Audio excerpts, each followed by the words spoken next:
Last night in Fenway Park, Roger Clemens lost to Chicago for the second time in 6 days. Clemens caused the loss largely by himself by a throwing error in the 8th inning. It put Carlton Fisk on third base, and then Julio Cruz's game-winning sacrifice fly scored Fisk from third, and the White Sox defeated Boston by a score of 1-0. It was Clemens' third loss of the season at home, and it proved that Jose De Leon's 7-2 victory over Clemens last week in Comiskey Park was no fluke. Tonight, it's Game 2 of this 3-game series as the Red Sox host the White Sox live from Fenway Park in Boston. The Sox 32 Sports Network presents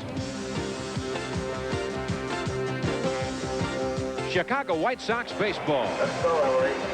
Live from Fenway Park in Boston, it's the Chicago White Sox and the Boston Red Sox. The starting pitchers tonight, 2 right-handers, Richard Dotson for the White Sox, Dennis Oil Can Boyd for the Boston Red Sox. And good evening, everyone, and welcome to Fenway Park. I'm Don Drysdale along with Frank Musser, and happy that you've joined us tonight.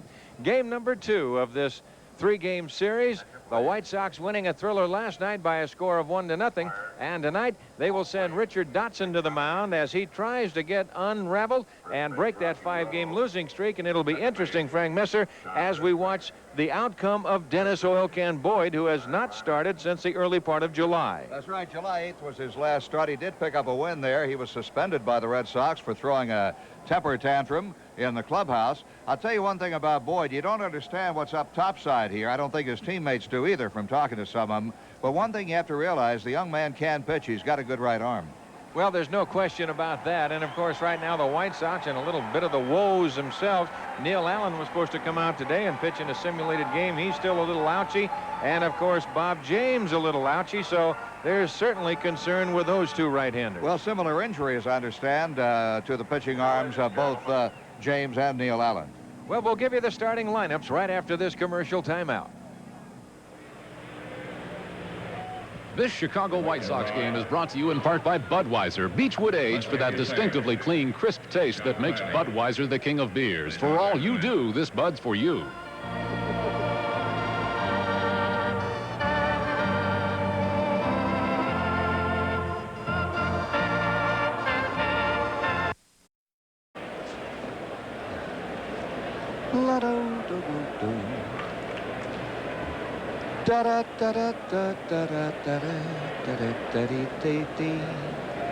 Right. Wow.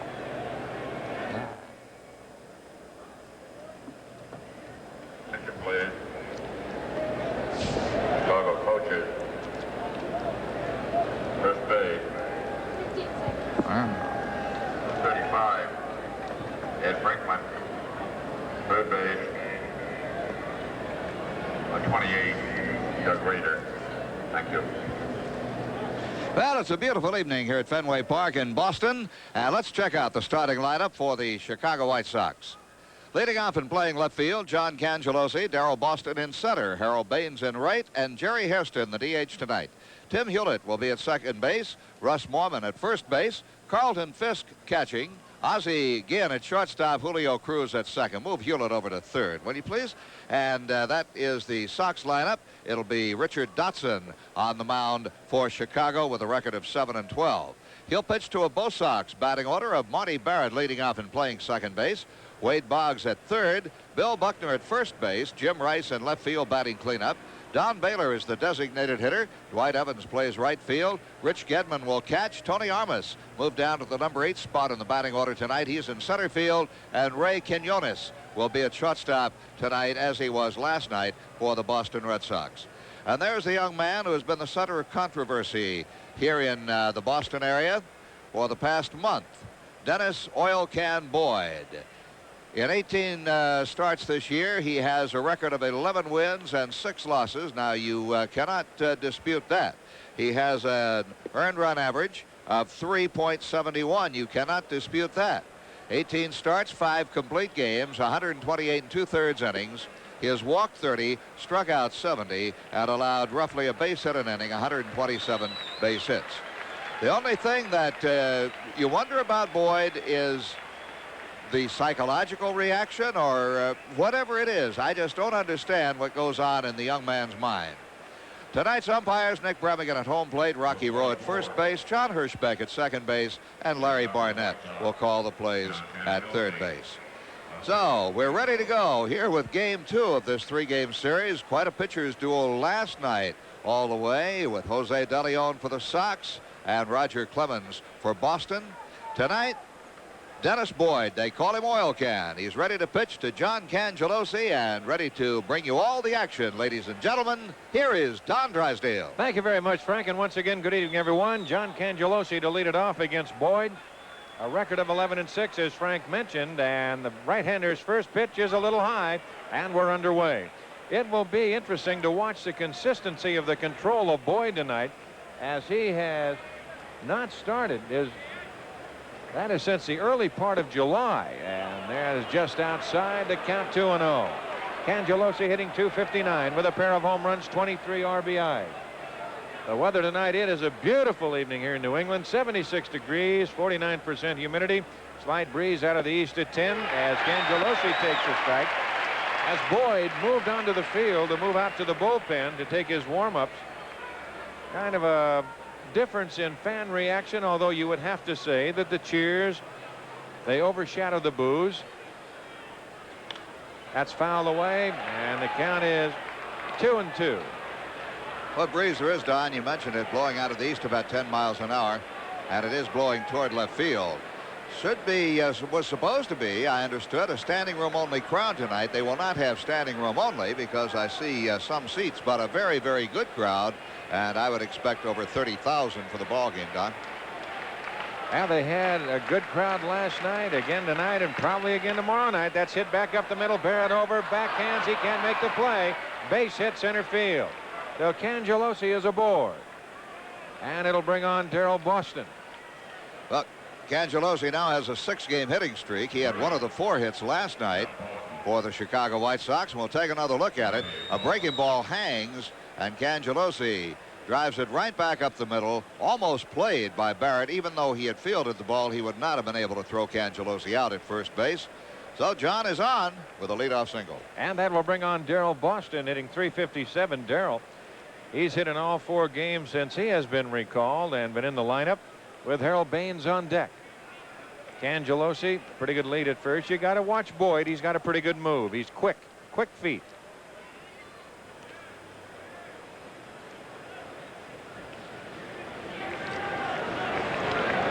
The infield double play depth, the outfield straight away, fairly deep. Boggs even with a bag at third. Rice now moving slightly towards the alley in left center.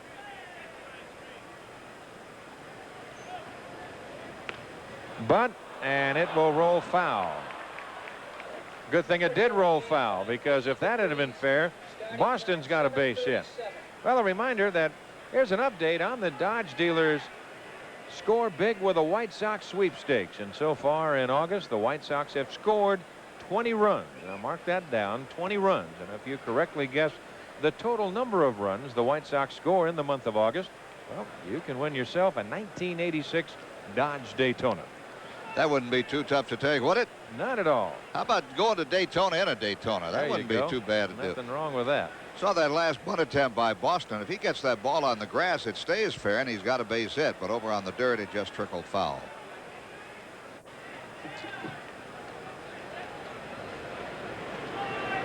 Cangelosi aboard with a leadoff single, has increased his hitting streak to 6 games. Cangelosi 42 stolen bases on the year. And Boyd certainly aware of the speed of Cangelosi and wants maybe another pitch from Gedman. It's got to be a great asset, Frank, for that second place hitter when Cangelosi can get on base consistently. There's the pitch out, and Cangelosi going nowhere. No question about that. Of course, you hit behind a guy like Cangelosi. When he's on base, you think fastball, fastball, fastball. Well, you should. And of course, it takes a special breed to hit behind a runner like that, because you've got to have good bat control. You've got to be able to take pitches. And even though you get down in the count with 2 strikes, you've still got to be able to handle yourself. There he goes, and that's low, and they can't throw him out. He's got 43. So the screwball down low, and that is part of the repertoire of Boyd.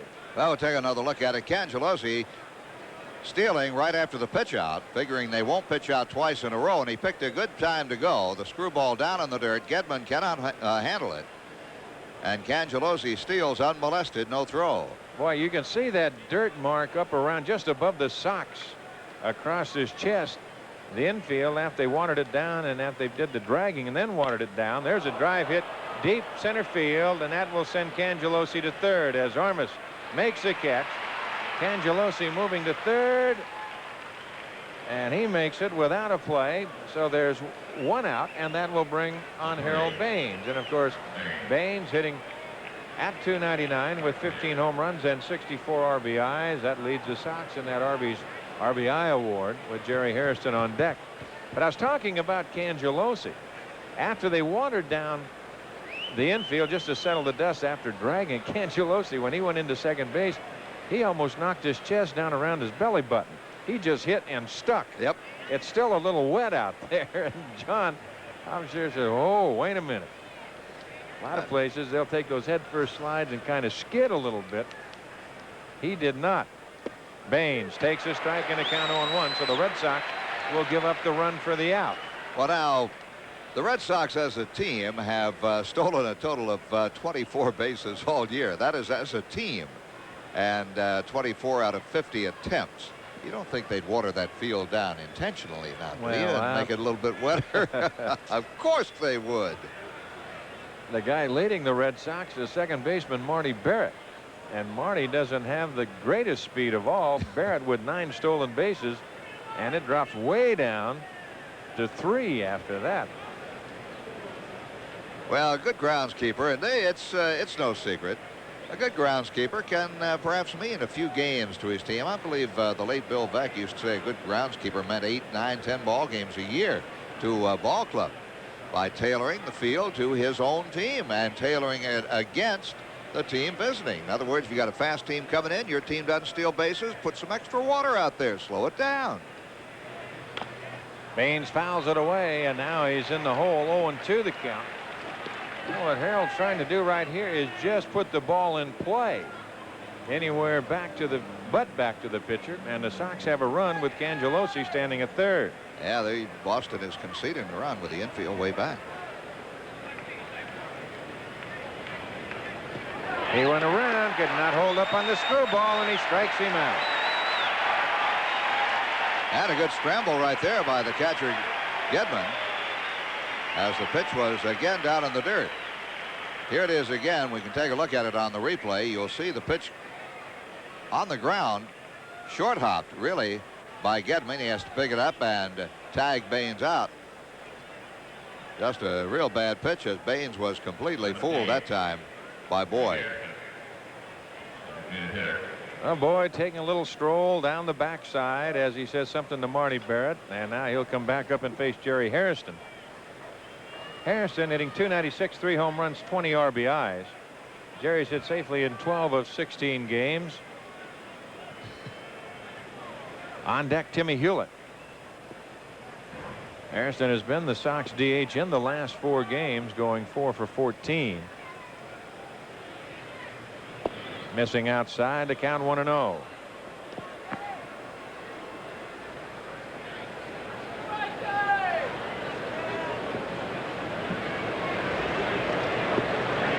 Cangelosi standing at third. There's a strike and the count 1-1. One thing Boyd has done, Don, is establish that screwball early in the ball game, giving every hitter something else to think about when he comes up there. He will do that. This is a big run psychologically. Cangelosi eking down the line. Now Boyd looks over at him and backs off.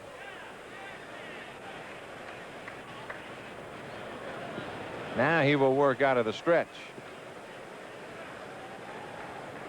So that might be just to the favor of Hairston. We'll wait and see. Cued foul.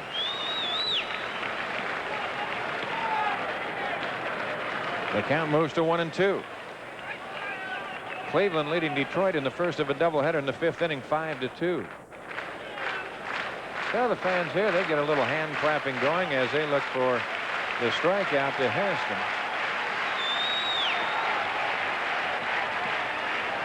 Looking around the ballpark, Don, folks are still coming in. I guess that it's a late crowd, and they may have standing room only before the night is over.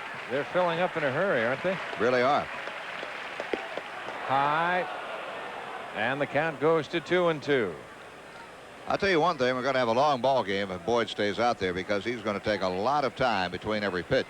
Here's that last one, a high fastball that Hairston almost bit for, but held up in time.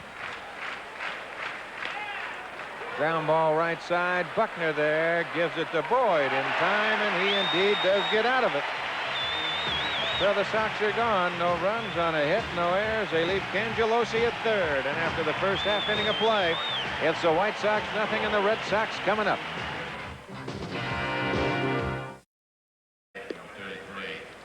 Well, there it is. The White Sox failed to score despite that leadoff single by Cangelosi, and that was a tremendous psychological boost for Oil Can Boyd. Now we look at Richard Dotson and some figures on him. In 22 starts this year, he's won 7 and lost 12 with an earned run average of 6.41. 120 and a third innings pitched, 50 walks, 48 strikeouts, and he has allowed way over a hit an inning, 151 base hits. Dotson has lost his last 5 outings, and he has not pitched well in any of them. That is what is discouraging.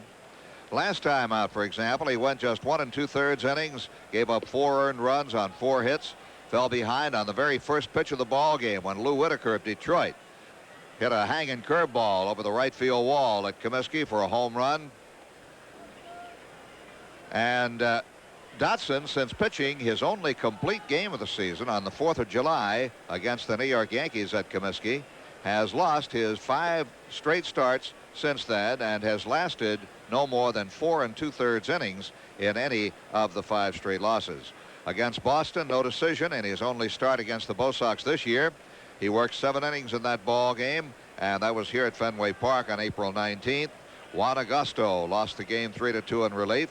Lifetime, Dotson has a record of 7 wins, 6 losses against the Red Sox with a 4.19 earned run average.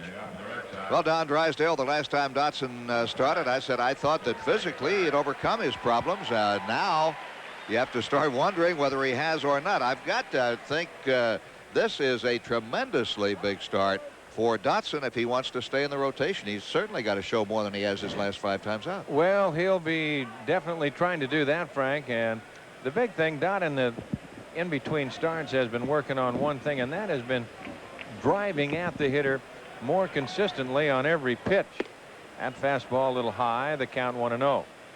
Now his velocity is not quite what it was, say, a few years back, but what he has to kind of manufacture out there now is a little different style of pitching. As Marty Barrett has a first pitch outside, there's a strike and the count 1-1. And by that it really doesn't make any difference whether if you throw 95 or 85 or 75. 95 means you're going to get away with a mistake or two now and then. So 85, 75 and around there, you've got to pitch more. You've got to move the hitters around a little bit, and you've got to hit spots. Little high, the count 1-0. Well, coming to mind, a winning pitcher and one of the better pitchers, I think, in the American League, who does not throw hard but moves the ball around, has good control, is the young man Boddicker down in Baltimore. Now, his fastball won't come up there even 85, I don't believe. No, not at all. But he still is able to win. And he moves the ball around. That's just keeping the hitters off balance. Fly ball right field. Baines right there. And there's 1 out. Well, I think it's a tremendous plus. You mentioned Dotson between starts has been working on it. So at least he's out there trying. He is trying to make that adjustment that has become necessary in his career. And that's the big thing. That's the one good feeling that you have about it, is that Richard knows what he has to do, and he's trying to do it. It's not to where you get out there and get bullheaded and say, well, this is the only way I can do it. This is the way I'm going to do it. And all of a sudden, you find yourself sitting around not knowing what in the world's going on as Boggs takes a strike. But he's certainly conscious of that and has been working on it. And it's not going to come just one time in between starts. It's going to take a period of time. Up high, the count 1-1. Boggs hitting .345, 5 home runs and 48 RBIs. I've always maintained, Frank, that every time you go to spring training, you learn how to pitch all over again. Good fastball there by Dotson.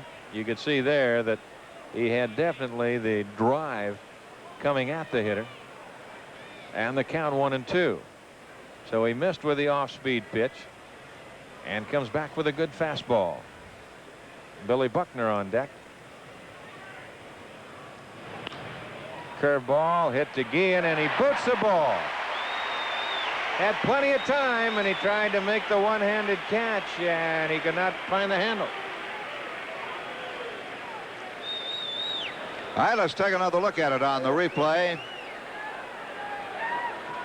An error going to be charged, and rightfully so. Right there, the ball came up, and Guillen, trying to make the one-hand running play, is unable to make it, and he'll pick up an error. There's a play that should have been made. Now that'll bring on Billy Buckner. At infield, moves into double play depth. Boggs alive at first base on the air by Guillen. That's Guillen's 13th error, by the way, this year. Buckner hitting .242, 10 home runs, 59 RBIs with Jim Rice on deck. Fastball for the strike, and the count is 0-1. Guillen made only 12 errors all last year in 150 ball games. You could see that ball was going to do a little something to him. First of all, it was a breaking pitch down. Boggs kind of inside out of the ball, and that ball's going to have that reverse spin, and you could just see it spun right out of the glove of Guillen. They will keep Boggs close. In the first inning, Toronto leading Kansas City 1-0 up at Exhibition Stadium. Off the end of the bat to right center. Boston is there and calling. 2 out. And that'll bring on Jim Rice. Well, Don, you're talking about that score up in Toronto. You got something here in Fenway Park that's almost a lost art, and that is a manually operated scoreboard. For the American League scores out there in left field at the base of what they call the Green Monster, they have human beings out there that operate that scoreboard. They're not done by push buttons or by remote control or lights. I used to love to sit in the Polo Grounds in New York, and it was all the same way. But you used to, now time called, there's a beach ball gets on the field, but you used to try and catch him as you would sit in the dugout, watch a pitch being called a ball or a strike, and be able to catch the number, say, 0 going to 1 or 1 going to 2. And I'll tell you, they had the quickest hands in the East. You could not catch him doing it. Now here, the Green Monster, they've got the push button lights as far as the balls and strikes and outs are concerned, but as far as the runs, hits, and errors as the inning goes by, that's all manual as Rice takes a strike. And the scores of the other games are Right. changed up there manually.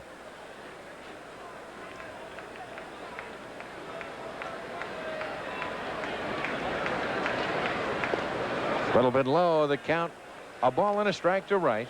You see a scoreboard where they had hooks, and they'd hook the numbered placard up there. Yeah. Had a little hole in the top of it. Yeah. On that outside corner, good pitch by Dotson. Well, Rice doesn't think so. Look at him. Now take another look at it. Looking right in over the pitcher's shoulder. That ball tailed back in over the outside corner. Well, there's Rice's reaction to it.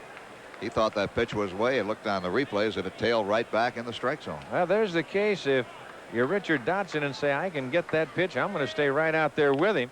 And he makes him hit it to the right side. Cruz is there, gives it to Mormon, and the Red Sox are gone. No runs, no hits, an error, and a man left. After 1, no score.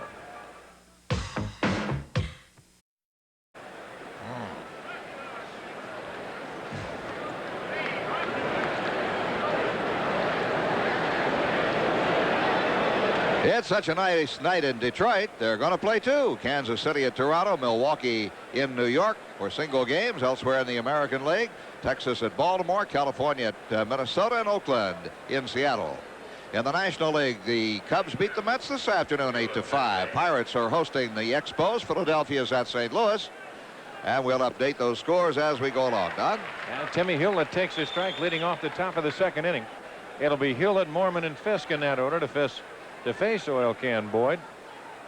Hewlett has hit safely in 8 of 10 ball games. Takes a strike at the knees, and the count 0-2. Hitting .261, 10 home runs, 30 RBIs.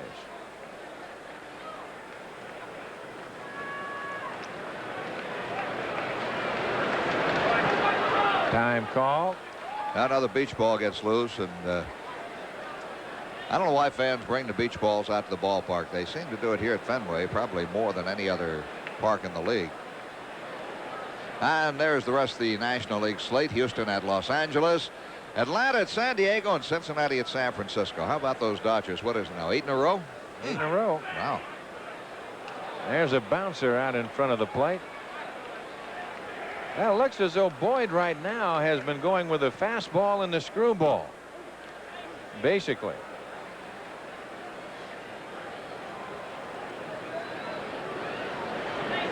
One and two. Of course, those are things that the hitters sitting over on the bench, they will sit and watch to see what pitches a pitcher is throwing. That's out of play. Takes up one of the Knights of the Keyboard over to our right. Knights of the Keyboard. I haven't heard that in I don't know how long. Since the big freeze. Yeah, that's what it was. Bouncer back up the middle. Quinones comes on, goes across to Buckner. One away.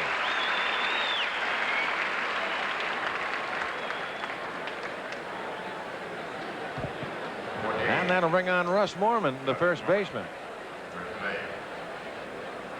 Mormon at .571 with a home run and 2 RBIs since being called up from Buffalo. Gone 4 for 7. Just made his major league debut. That was Sunday at Comiskey Park. Takes low, the count 1-0. What a way to break in, huh? 3 for 4. Single and a home run in the same inning. There's a strike and the count 1-1.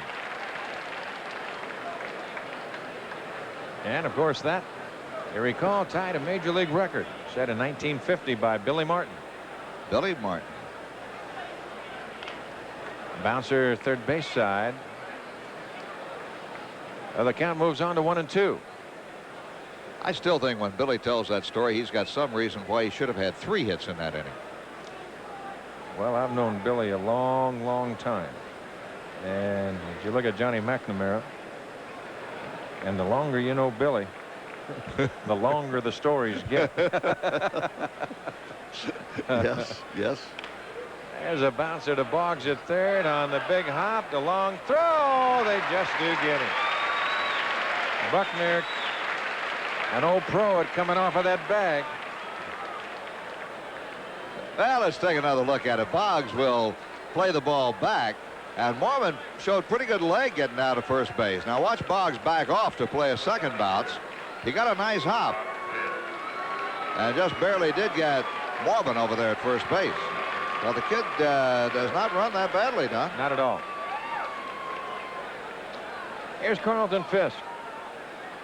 Carlton at .202 with 8 home runs, 46 RBIs. And hoping that the friendly confines of Fenway can get things going for him. Sunday, in his 8th home run of the year, battling out of a 6 for 65 streak. On deck, Ozzie Guillen.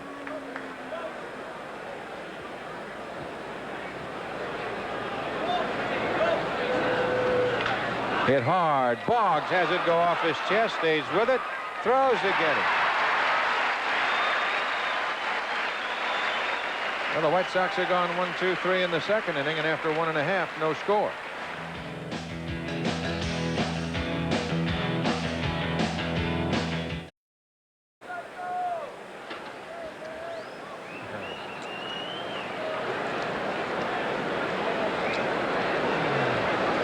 Every Monday night Sox home game this year is a Sox half-price night. All box, reserved, and general admission tickets are half price on Monday nights. Our next Sox half price night of the year is set for August 25th with the Kansas City Royals in town. So why don't you get the family together and come on now.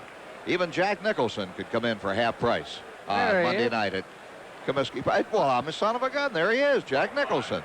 I think he got things messed up here. He didn't know the Celtics and the Lakers were playing. Well, I tried. He thinks he's at Boston Garden. He's got the green jacket on, though, doesn't he? Yeah. All right, welcome, Jack. He's a good sports fan. I know he is. And a very avid sports fan. Yes, he is. Here's Don Baylor as we go to the second inning as he takes outside to count 1-0. Many movie people are great sports fans. They really are. Of course, they've had a lot of chance to watch a lot of that out in Southern California, if that happens to be their home, or in New York City, or wherever they go. Major markets around the country. 2-0 the count. Get a lot of them in that Chicagoland area. Jams him. Good pitch by Dotson as Hewlett gobbles it up. One away.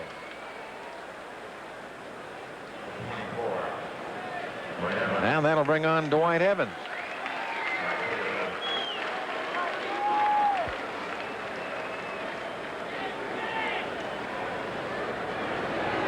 Dwight hitting .255, 14 home runs and 64 RBIs.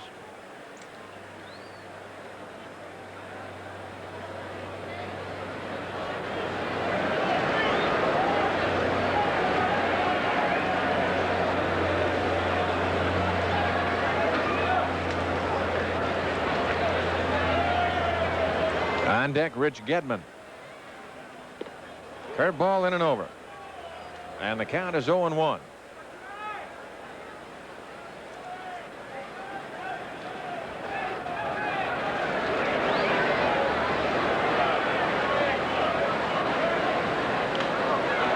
Foul back, 0-2 the count, so Dotson out in front of Evans.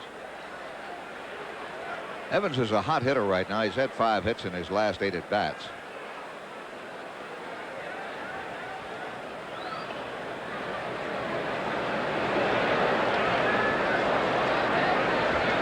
He only went 1 for 4 last night, so he had to go 4 for 4 the night before last. Bouncer up the middle. There's Ozzie Guillen. On to Mormon. 2 outs. And that will bring on Rich Gedman.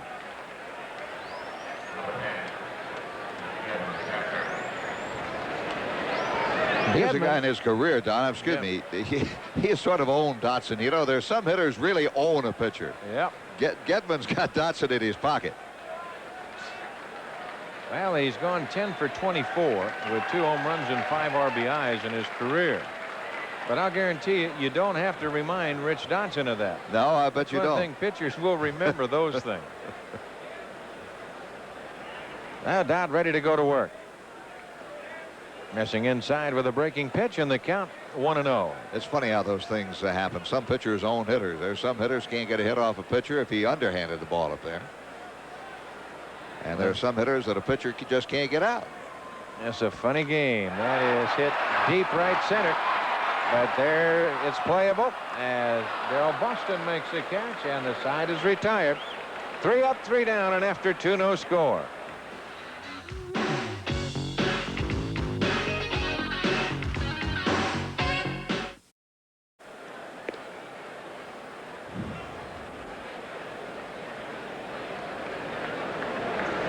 Well, while you're looking at the dimensions of Fenway Park, the capacity of 33,583, just a reminder to all you joggers, you can register now for the White Sox 86 Bud Light Fun Run, a 3.5-mile run which will start outside Comiskey Park and finish at home plate. Now the run is set when the Sox and Toronto play one another. That'll be Sunday, September 7th, and your $10 fee includes run registration, 2 complimentary general admission tickets, and an official Fun Run t-shirt.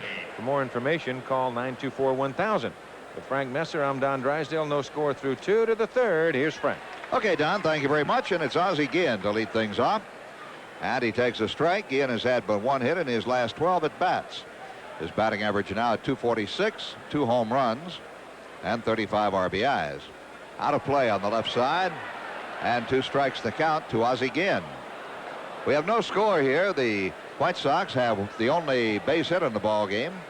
A leadoff single by John Cangelosi, who stole second, went to third on Boston's fly ball to center, but was stranded when Bain struck out and Hairston grounded out.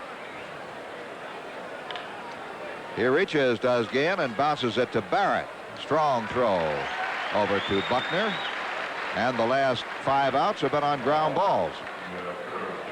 Now that was the breaking pitch, the off-speed pitch. Well, looks like Booter's been around again.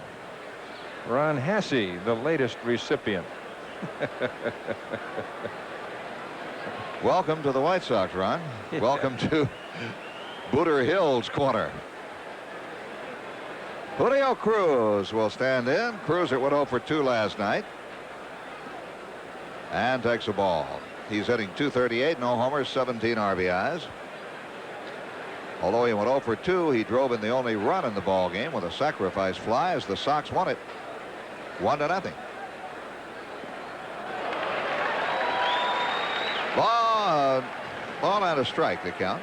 There's the Scroogey again, Frank. Yeah. He's staying with the fastball and Scroogey mainly.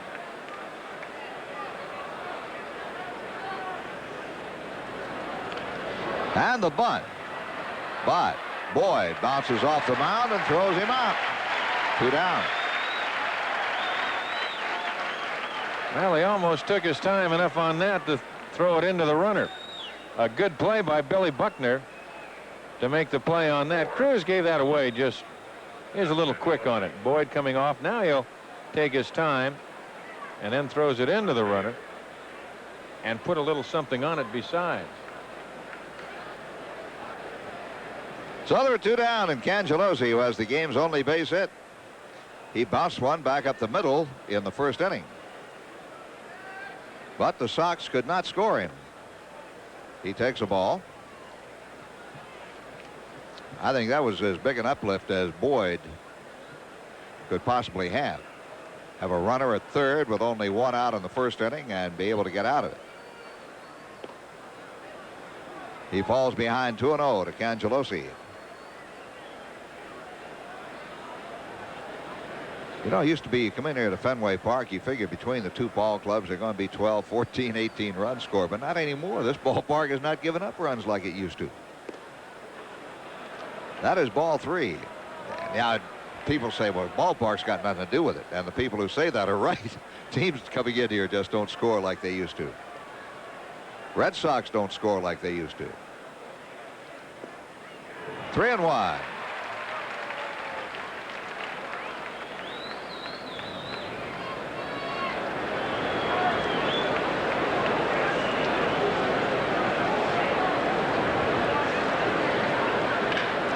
In the air, center field, driving Armas back and to his right. And the Sox are out in order in the middle of the 3rd inning. Chicago nothing and Boston nothing.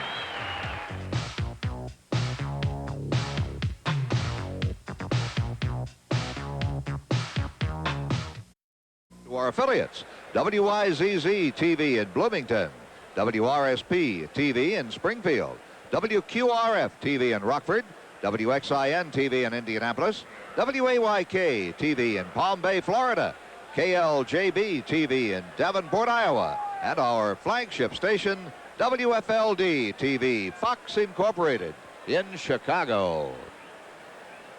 We go to the bottom half of the 3rd inning. Tony Armas will lead off, to be followed by Ray Quinones and then Marty Barrett. Armas went 1 for 3 in last night's game. Both Sox had only 2 base hits. Armas had 1.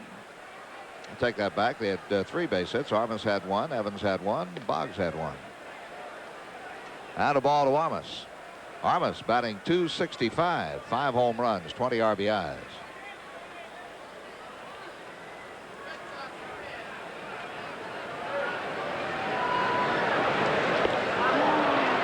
Ball and a strike. Richard Dotson working for the Sox tonight. An error by Ozzie Guillen on Boggs' ground ball in the first inning. Put a base runner on. But since the error, he's retired 5 in a row. And nobody's hit the ball hard, really. Breaking pitch missing. 2 balls and a strike. Wind-up game of this series tomorrow. Floyd Bannister and Bruce Hurst, the probable pitchers. And to his left, Hewlett makes the play and throws him out. 1 away here in the bottom half of the 3rd. Watch Hewlett on the replay as he'll swing out to his left. Makes a good play on the ball. Gets a nice bounce. Able to set. And a strong throw across to Russ Morman. 1 out brings up Ray Quinones. Quinones. 0 for 3 last night, batting .238. Pair of home runs, 15 runs batted in. Foul ball on the left side. He was out in front of it. Well, the Sox who have won 3 games in a row. Trying to make it 4 straight here at Fenway tonight. Been a tough ballpark this year for Chicago.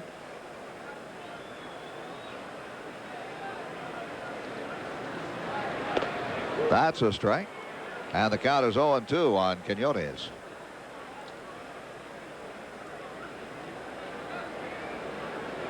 Of the 4 games played here at Fenway Park this year, last night's win was the first one for Chicago.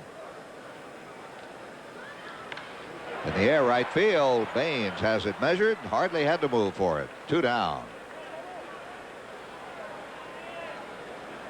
And it'll bring up Marty Barrett.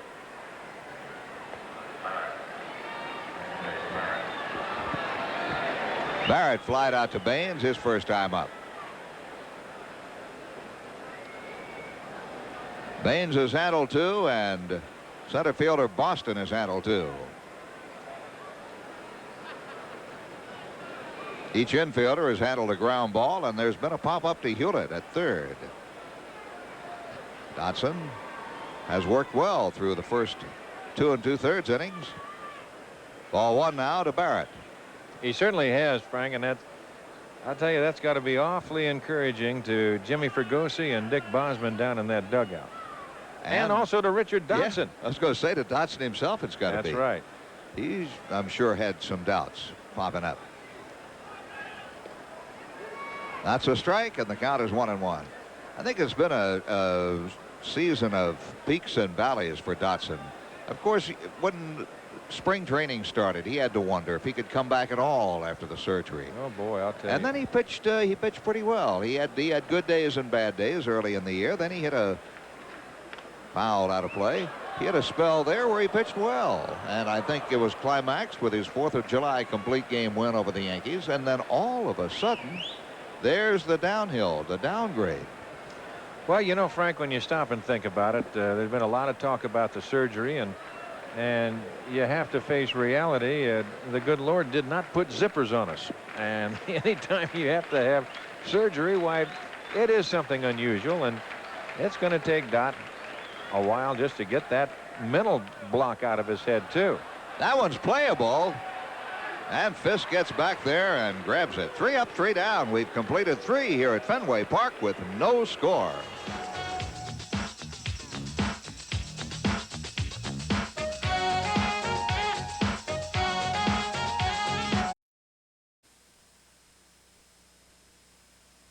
Maybe he flew over the cuckoo's nest.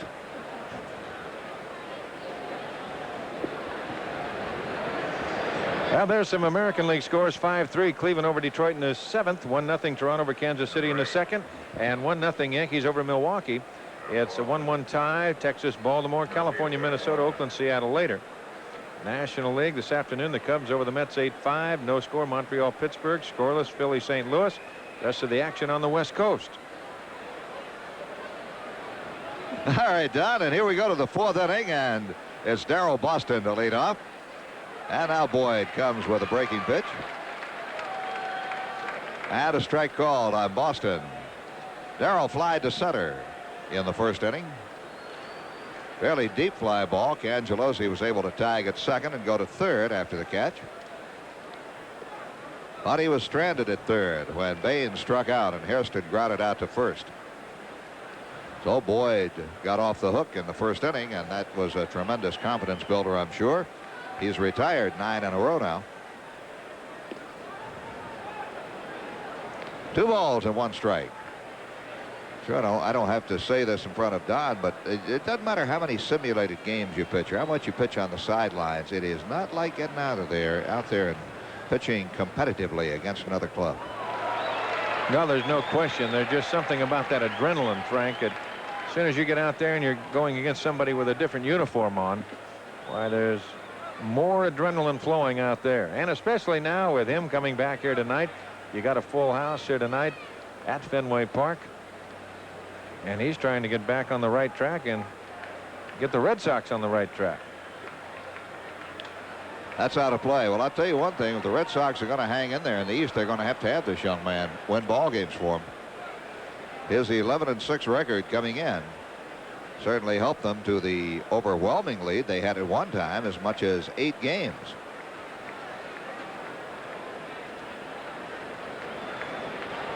They lead Baltimore by 3.5 at the moment to the Red Sox after last night's loss to Chicago.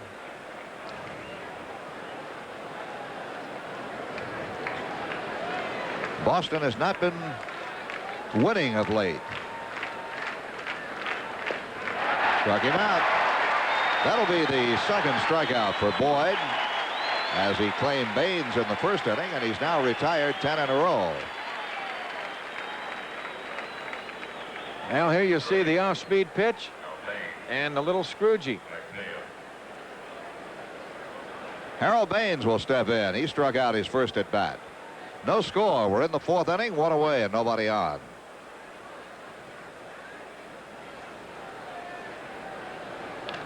Fouled off. Started to say a moment ago and corrected myself mentally. You almost say the Red Sox have not been playing well of late. When a team doesn't win, you say they haven't been playing well of late. Sometimes a team will play well and don't win. And so Boston has not been winning of late. They've won 2 out of 4, but they've lost 4 of 6, 10 out of 14, and 14 of their last 20 have been losses. Foul back and just overhead. They, however, have been in sole possession of first place in the American League East since May 15th. Their biggest lead was 8 games. 23 of their wins this year have been come from behind victories. I always thought that was a sign of a good ball club. The count goes to a ball and 2 strikes to Harold. Club that can get down and come back and win ball games. And another beach ball gets loose, so we'll have a moment or two. As of right now, the Yankees are the top hitting team in the American League with a team batting average of .277, followed by Cleveland .274, Toronto .272. Boston is 6th in the league at .267, and the White Sox next to last with a .249, just a point ahead of Kansas City's .248. Nubbed foul off the left side.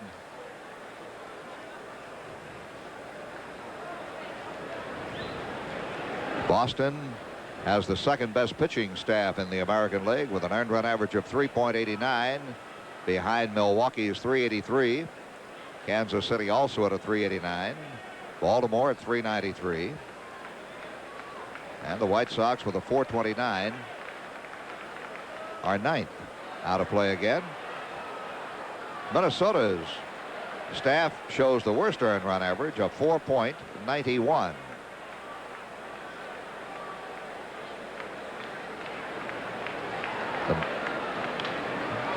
That one may be playable on the left side. Coming over, Quinones calls for it and has to reach back. He overran the ball, but he reached back to make the catch. 2 down. And a reminder that most baseball fans have probably dreamed of playing against stars like Minoso, Pierce, or Skowron. Well, your dreams can become reality at the 2nd annual White Sox Rodman and Renshaw Fantasy Camp and Investment Seminar. Next February 1 to 8, you can attend a week-long baseball fantasy camp in Sarasota, plus receive up-to-date investment information from the experts at Rodman and Renshaw. So for more information, call 924-1000.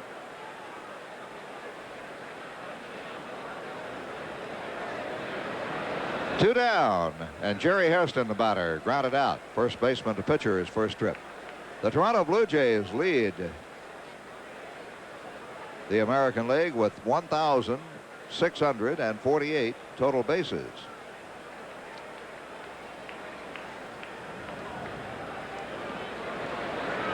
Ball one. They also lead the league in total number of base hits with 1,028. Even though the Yankees have the best team batting average. The Minnesota Twins lead the league in home runs with 144.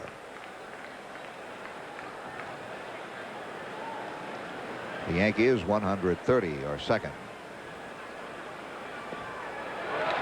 Check the swing, but a strike called. It's 2-1.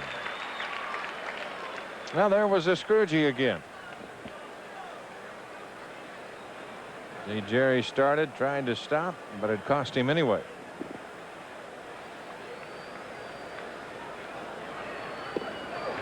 And the count will be 3-1. As we go along, the farther we go, the better control Boyd has of that Scroogey. He struck Maynes out with a Scroogey that was in the dirt. There were a couple more in the dirt early in the game. Full count, 3-2. We're in the top of the fourth. We have no score. Only one hit in the ball game. A Cangelosi single leading it off. Fouled off on a check swing. The Yankees hosting the Milwaukee Brewers tonight and leading 1-0 at the end of 3.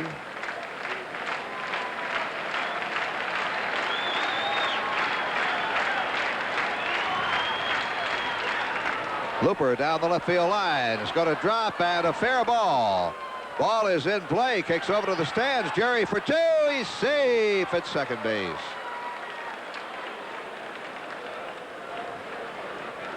Well, there was just a hustling double by Jerry Hairston because Jim Rice in left field has an excellent arm. There was just a little sandwich out there. And we'll take another look at it. There's the Scroogey. Jerry just looping it the other way. That ball dropping a few feet fair and then spinning against the railing. Rice getting on it in a hurry. Harrison running hard and just there under the tag. Second hit of the ball game. Hairston at second, 2 outs, and Tim Hewlett grounded out to the shortstop. Quinones his first at bat.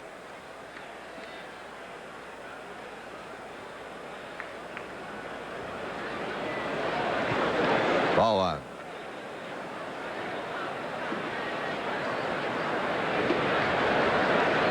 Two outs.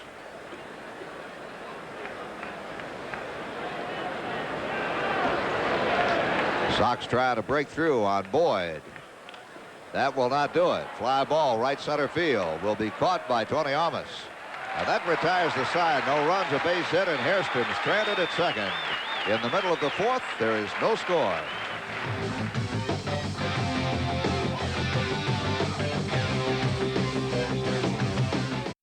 Three and a half, and the White Sox and Coca-Cola would like to invite you to be part of the official White Sox fan club, the Shy Sox Club. For just $10, you receive 2 free tickets to a home game, invitations to all fan club sponsored events, and much, much more. Or you can call or write Comiskey Park.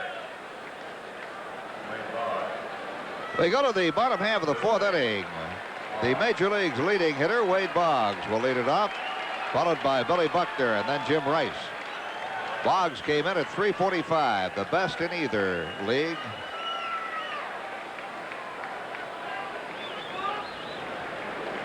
He reached on an error by Ozzie Guillen his first time up, and he has been the only base runner for Boston.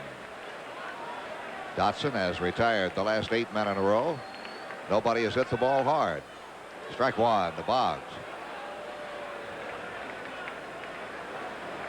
Well, earlier this year, Boggs on a hot streak. He was hitting a little right around 400, 401, 402.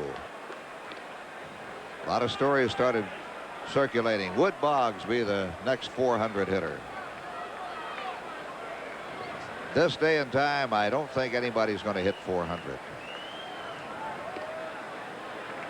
And not for the reason advanced necessarily by Al Kaline, who says it's because the kids go out and try to hit home runs and don't try to hit for average. I think of the pitchers, Don, the relief pitchers, the relief specialists now, you don't see that many tired pitchers anymore.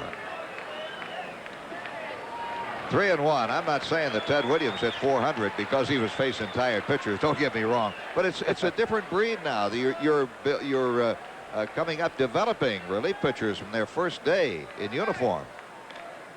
Boggs turned loose and he fouls it off for a count of 3-2. And then again, Frank, in all due respect to Wade Boggs, when you mention Ted Williams, it's awfully hard to put them both in the same category, in my opinion.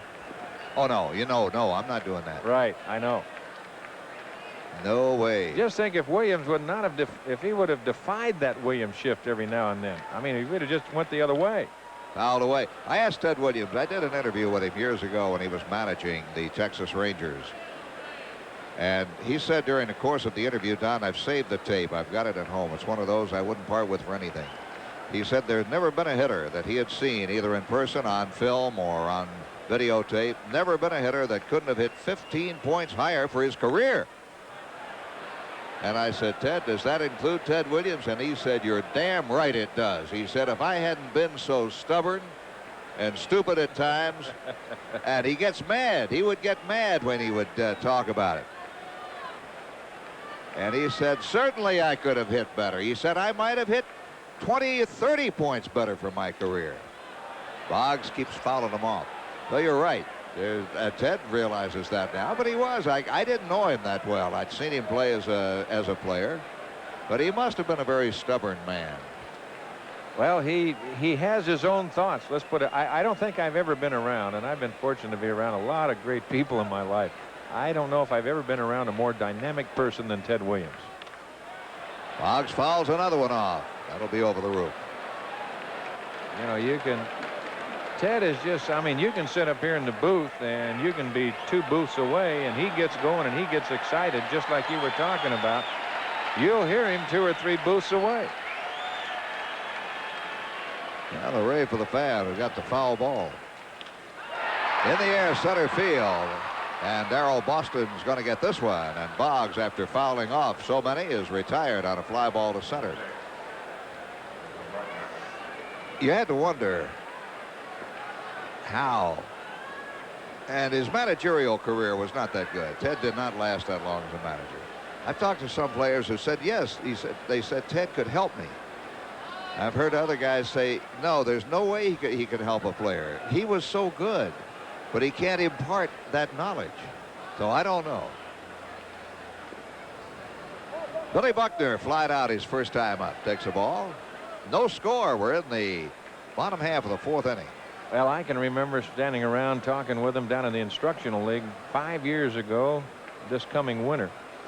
And the young man that he was very impressed with is the young man playing center field tonight for the Chicago White Sox, Darrell Boston. Is that right? Yes, sir, Bob. He said, boy, he said, look at him. He said, now all he's got to do, he says, is swing the bat. Swing it. Buckner fouls one off, and the count will be 2-1. And you know, that was the big thing. One of the big things that Willie Horton and Richie Allen and everybody, Doug Rader, they've got across to Darrell Boston right now. Go up there and swing the bat. Well, now that would have had to have been after Darrell's rookie year then, his first year. Yeah. Pro ball. Good pitch there from Dotson, and 2-2, the count to Buckner.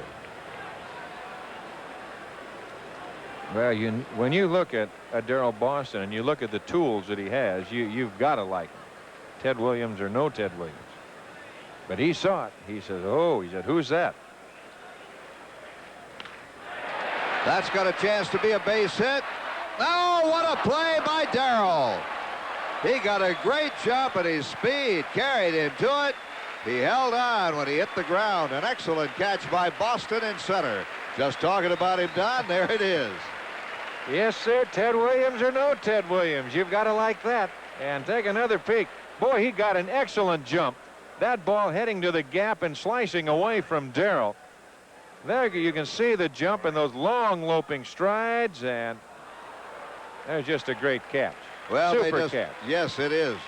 Another angle on it. Just as great.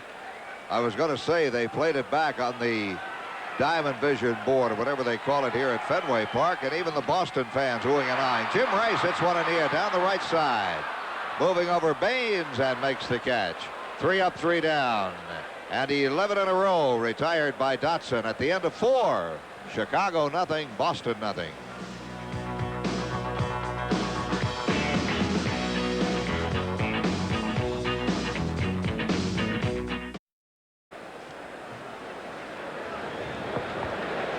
Friday, August 15th is WMAQ Radio White Sox Umbrella Night. The first 15,000 ladies 15 and over who attend the Sox game with the Milwaukee Brewers will get a free White Sox umbrella, compliments of WMAQ Radio. For tickets, call 559-1212 and use your charge card, or stop by the Comiskey Park ticket office. Well, we've completed 4 here at Fenway. No score, 5th inning up, and here's Don Drysdale. All right, Frank, and it's Russ Morman fouling the first pitch back, and the count is 0-1.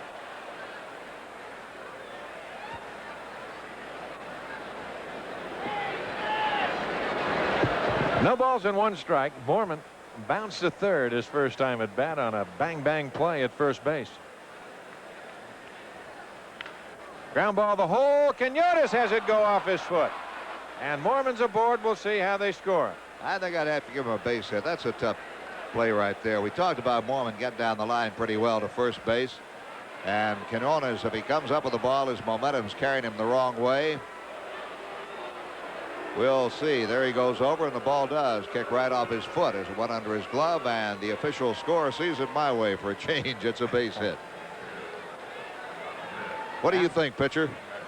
If I'm pitching, he better catch it.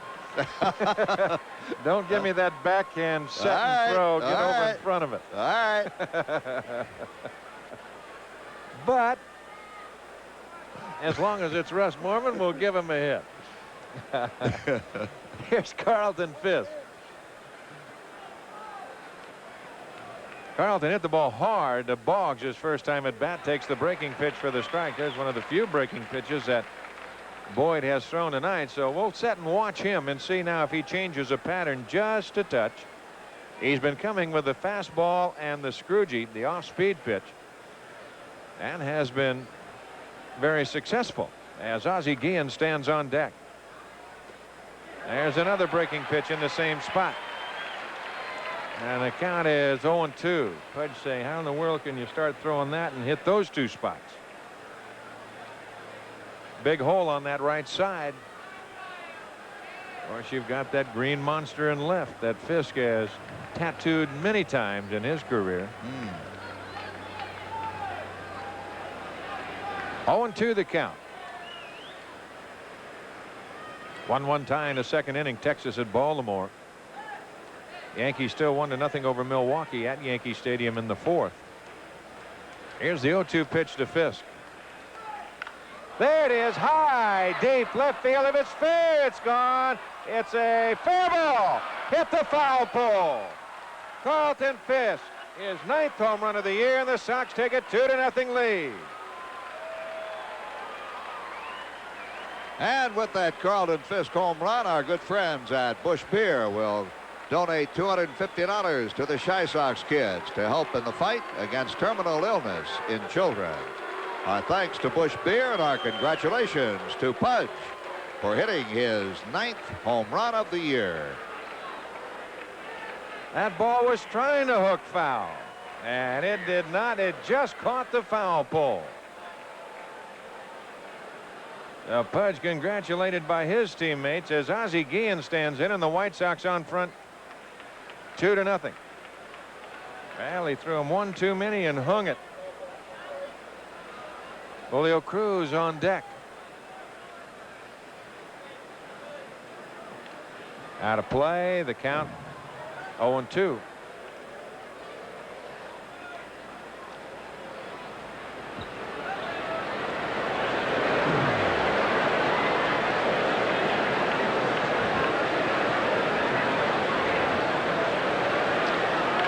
Up the middle, Quinones over, knocks it down, can't make a play. Base hit for Guillen.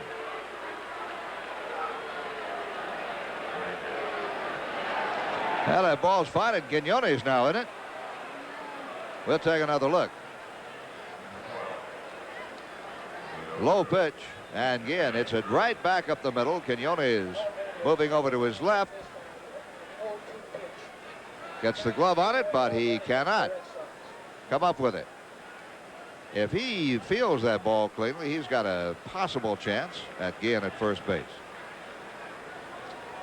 Yeah, that'll bring on Julio Cruz with John Cangelosi on deck, and now we'll see how Jim Fregosi wants to play it right here. 2-0 White Sox, top of the 5th inning, nobody out, 2 runs in on the 2-run home run by Carlton Fisk. Got a bunt, takes a strike.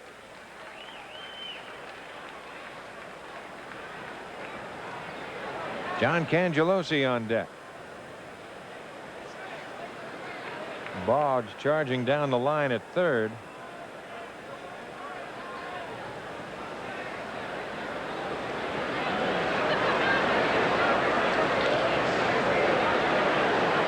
Boyd will keep Guillen close. Ozzie doesn't have that big a lead.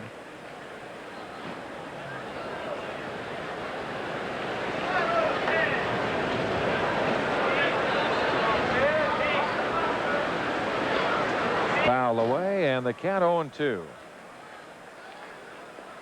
Boggs and Buckner both in shaking hands with Cruz.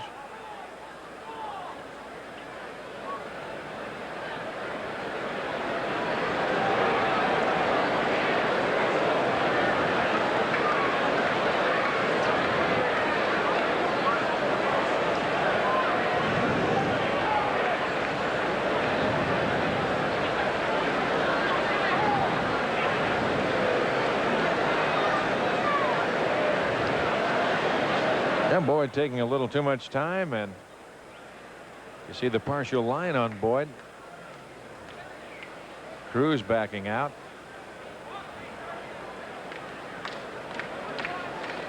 Fouls it away. Well, he cannot bunt. That'll go down as a strikeout, number 3, and it'll bring on John Cangelosi. Well, take another look at the last pitch. 2 strikes on him. Cruz squares off, and in the bunt attempt he slaps at the ball and fouls it off. As many times as Julio Cruz has bunted, you could see the angle of the bat not out where it should have been. So he's gone, and that brings on Cangelosi. John has singled, and he has lined hard to Armisen center field.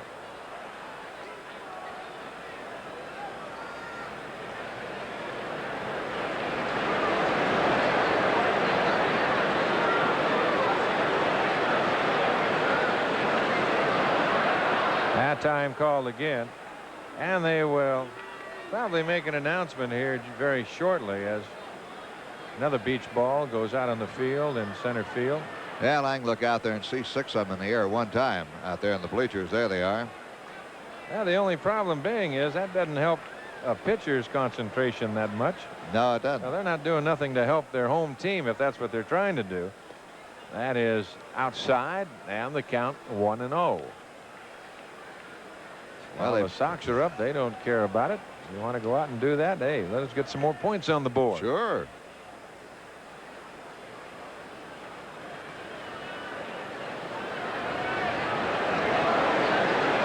Darrell Boston on deck.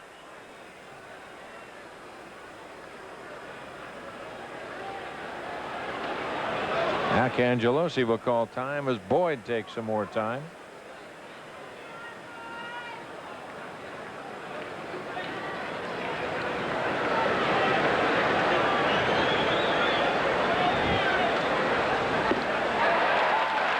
One ball and 1 strike they count.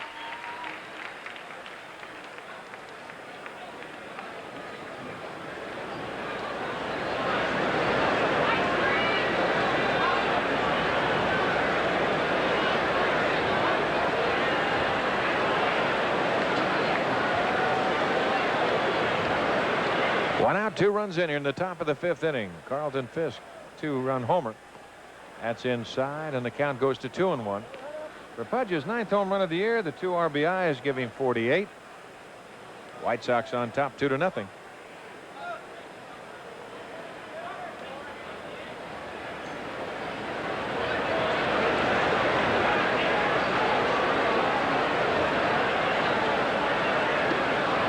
There goes a runner, and the pitch fouled away. Again, will go back, and the count 2-2. Now we'll take a look at the move of Guillen behind Boyd.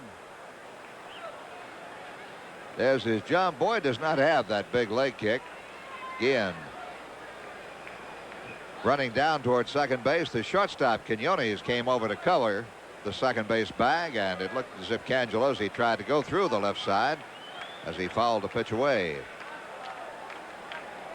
The count even at 2-2. Again to center field. Right there is Armas. 2 outs to Darrell Boston.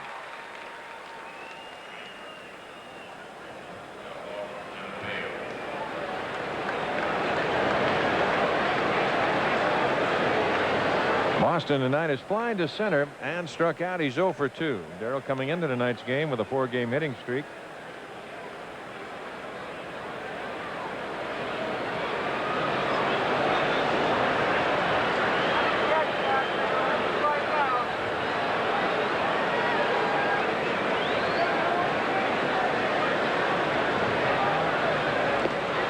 Outside, the count goes 1-0. 2 runs, 5 hits, and 1 error for the White Sox. Nothing across the board for the Red Sox. Errol Baines moving out to the on-deck circle.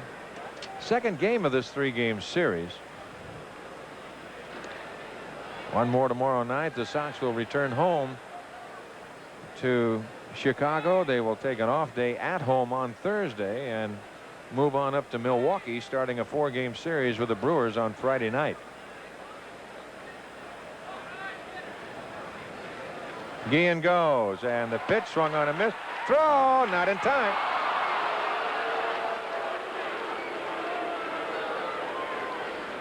Now Ozzie Guillen with a stolen base, and the count 1-1. Al Gibman looking down there, wondering why he was not out. Throw just wasn't there in time, Rich. There he goes. Watch the play. Down at second base. Head first dive. And he beats the throw into second base. Ozzie Guillen steals his 7th base of the year. Right there. He just beats the throw in. Just a high tag. That's it. Beat the throw. 1-1 to Boston. Off of the glove of Boyd. Quinones has it. Throw just in time to get him. And they didn't know at first base. Buckner did not hear any call. Yeah, that will do it as the side is retired. At last play 1-6-3. The Sox are gone 2 runs on 3 hits, no errors, and they leave a man to the bottom of the 5th. 2-0 White Sox.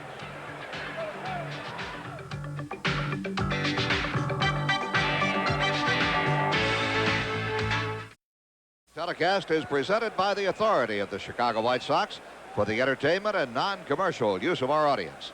Any reproduction or other use of this program without the expressed written consent of the Chicago White Sox and Fox Television Stations Incorporated is prohibited. Well, let's go back and take another look at Carlton Fisk's home run. It's an 0-2 pitch. A breaking ball from Oil Can, and watch it hang. It hung right up in his eyes, and he did not miss it. The ball is hit high, deep to left field. The only question, fair or foul. And right there it comes down and right off the foul pole. The foul pole is a fair pole. So Fisk had his 9th home run of the year, and the Sox a 2-0 lead. Don? Here's Don Baylor as we go to the bottom of the 5th inning. Baylor popped to third. It'll be Baylor, Evans, and Gedman here in the bottom of the 5th.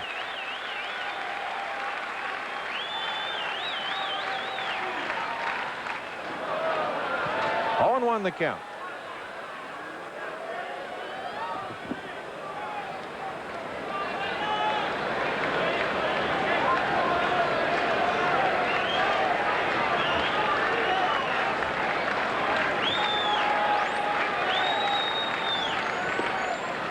Just low, and the count goes even at a ball and a strike.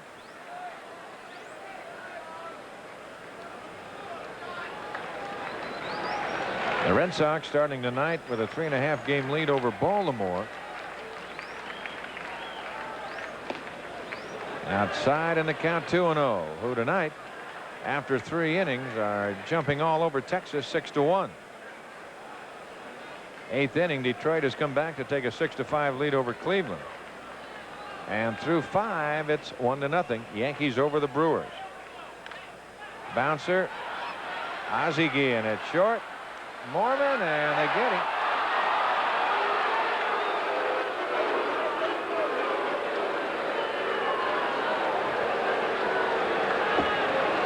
Ball started to sail a little bit on Guillen.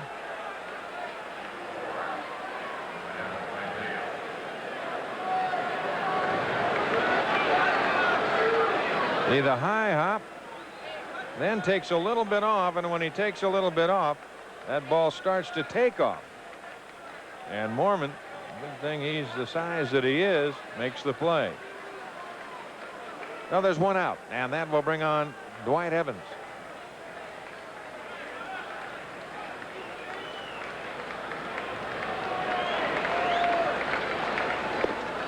Takes a strike at the knees, and the count 0-1. With Rich Gedman on deck. Evans bounced to short his first time at bat. Little looper into shallow right. Baines coming on. He is there. 2 out.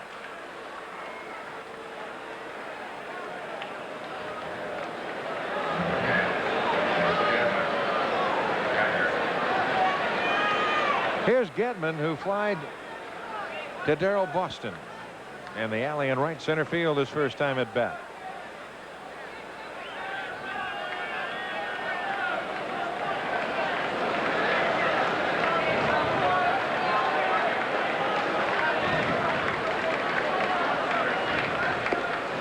On that inside corner, and the count 0-1.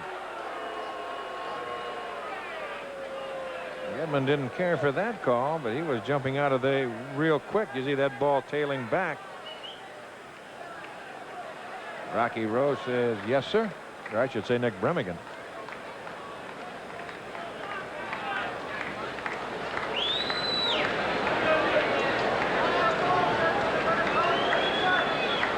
Tony Armas on deck. 2 outs. 0-1 to Gedman. 2-0 White Sox. Bottom of the 5th. Pop left side. Hewlett moving over, but I think Timmy's going to run out of room, and he will. Back about 3 rows.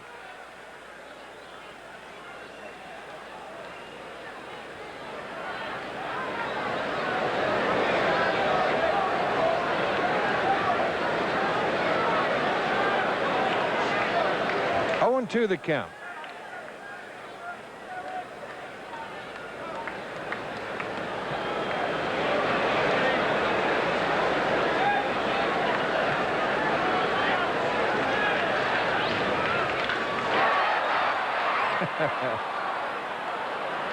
That's what you call getting the head out early. And he got it out early. Deep down the right field lineup in that top deck. 0-2 the count. Hit to the hole. Mormon over. Gives it to Dotson in time. And the side is retired. 1-2-3. We're through 5. 2-0. White Sox.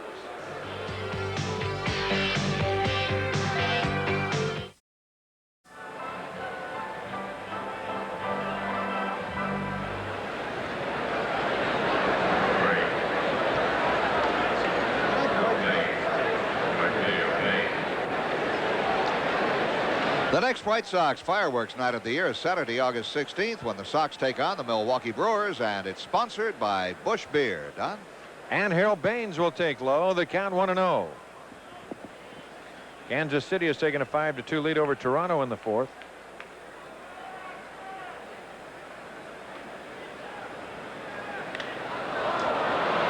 That's high to right center off the end of the bat. Armas out number 1.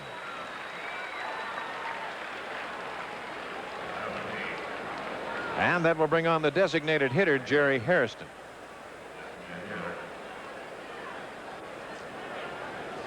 Fifth inning, Yankees still 1-0 over Milwaukee. That is Dennis Rasmussen on the mound for the Yankees tonight.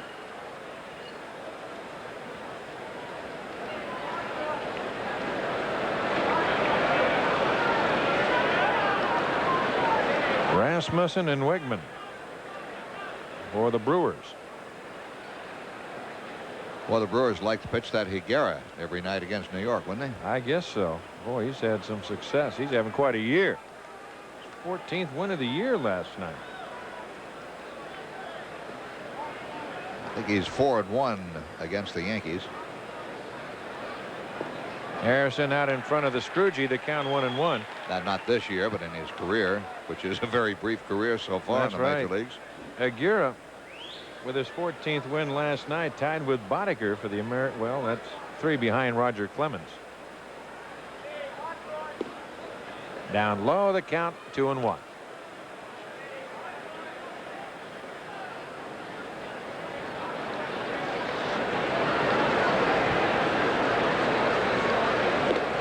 High, 3 balls and a strike. I'll take those 3 you just mentioned as the nucleus of my staff, and now you pick.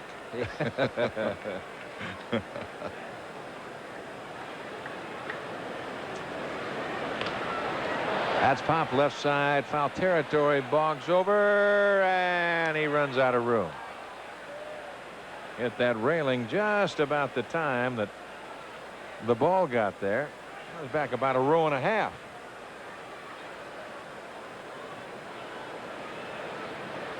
Now we'll take another look at it. Boggs will give it an all-out effort right there. He goes as far as he can, reaches in, but that's just a little too far. His hat goes in. He gets it back from the fan. And the count full, 3-2 to Hairston. There's another looper left side. This time Boggs is over, and he'll make the play. Well, I tell you, almost didn't get that one. He recovered in a hurry. Misjudged the ball just a bit. But the bottom line is, do you catch it or don't you? And he caught it.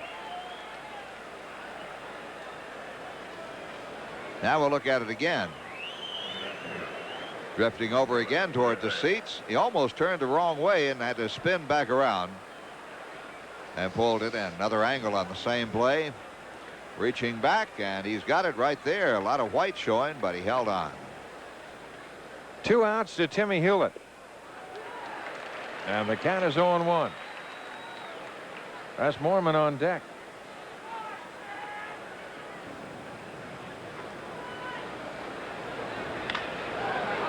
Quinones on 2 hops on across to Buckner, and that'll do it. The White Sox are gone 1-2-3. We go to the bottom of the 6th with the White Sox leading it 2-0.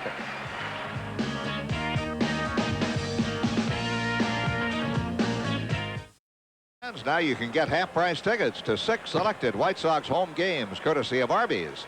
Just stop into any Chicagoland Arby's location, make a minimum $2.50 purchase, and receive your free half-price coupon, good for any box, reserved, or general admission seat. The good offer while supplies last. The offer good while supplies last. The good offer is good while supplies last.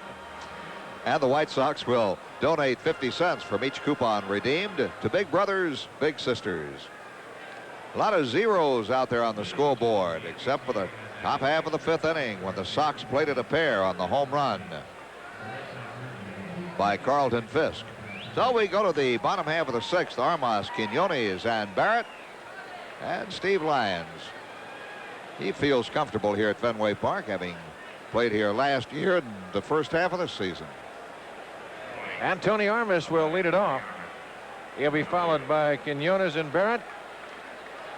Armas has bounced to third, his first time at bat and only time at bat.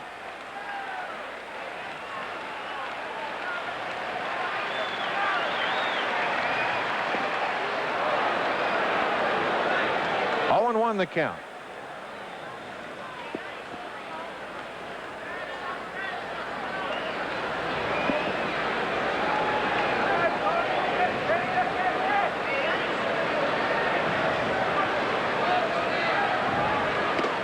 High and away, the count goes to a ball and a strike. Well, it's all over. That first game of the doubleheader, the Tigers came back and defeated Cleveland 6-5. They've got one more to go.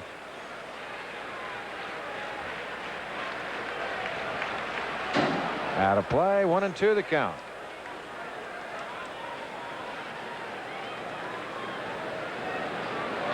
Tigers starting tonight 6.5 games behind these Boston Red Sox. Cleveland was 6 back.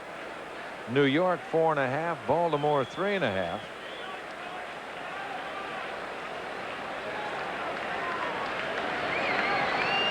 A ball and 2 strikes.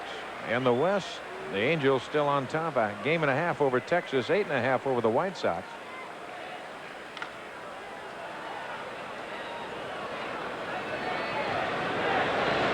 The count, a ball and 2 strikes.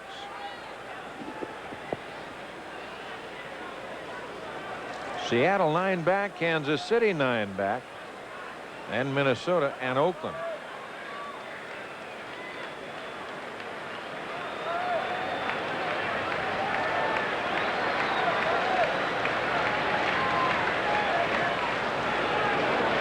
Two and 2 the count.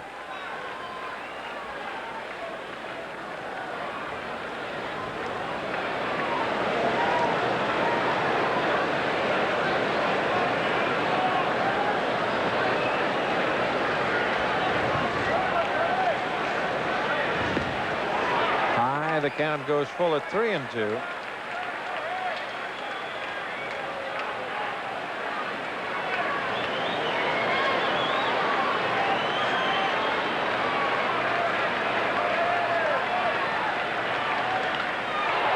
That's deep left field. Going back is Cangelosi. This ball is on the screen.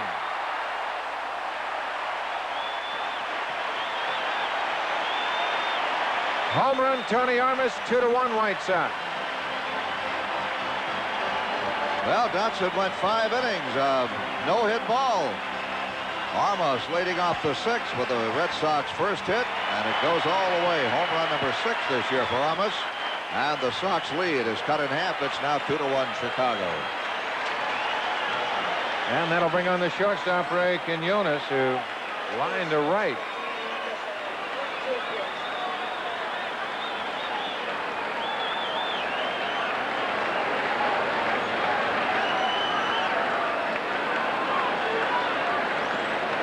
Well, we're going to take another look at it, Don.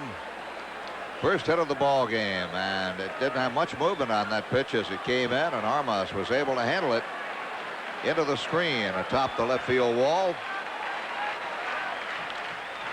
Shot down the left field line. Quinones on his way to second base. The throw by Cangelosi. They got him. And Quinones is out, and here comes Johnny McNamara. What a play by Cangelosi, and a good tag by Cruz. Yeah, Johnny Mac barking at second base umpire John Hirschbeck.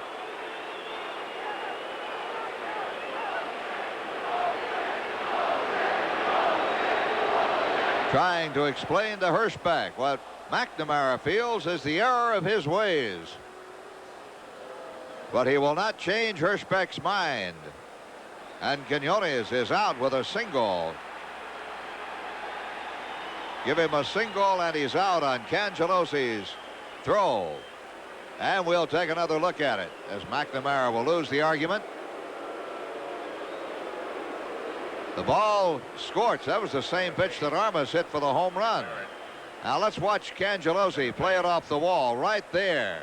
Quinones on his way to second base, and the throw into second base, and there's the sweep tag, and Cruz has got him at second. And I'll tell you, Hirschbeck was right on top of the play. You'll take another look at it from this angle. Looks to me like he got his arm before he got the hand on the bag, and Hirschbeck was right on top of it.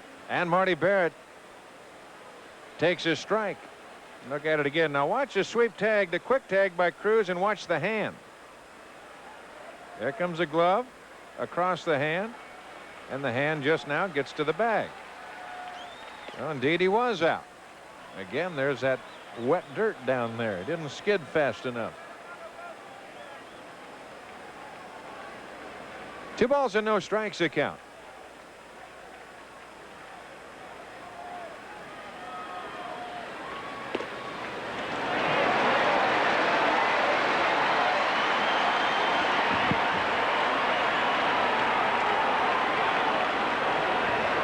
And we'll check that count on you. They have 3-0. Barrett has fly to right. Now he's saying the count's 1-2. He's telling Rene Latchman. He says the count's 1-2. They have 3-0 on the board. Latchman had just flashed him a takes on it. He said, "Hey, time out here, Yeah. Coach. Wait It's minute, a 1-2 count." I'm going better than that. I'm hitting 282, man. What's going on here? Yeah.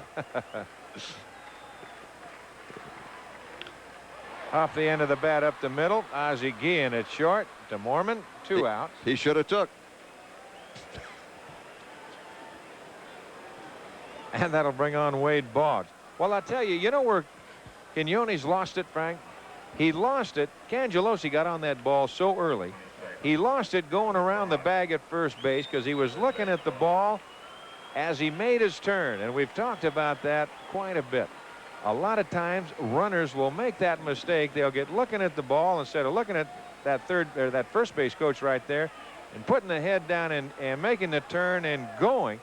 He was looking, and pretty soon he had his turn, taking him way out around and then trying to cut that angle down, coming back into second base. There's a high chopper to Cruz. He will throw him out, and that will do it for the Red Sox here in the 6th inning. They pick up a run on 2 hits. No errors. They leave nobody, and we're through 6 from Fenway. 2-1 White Sox.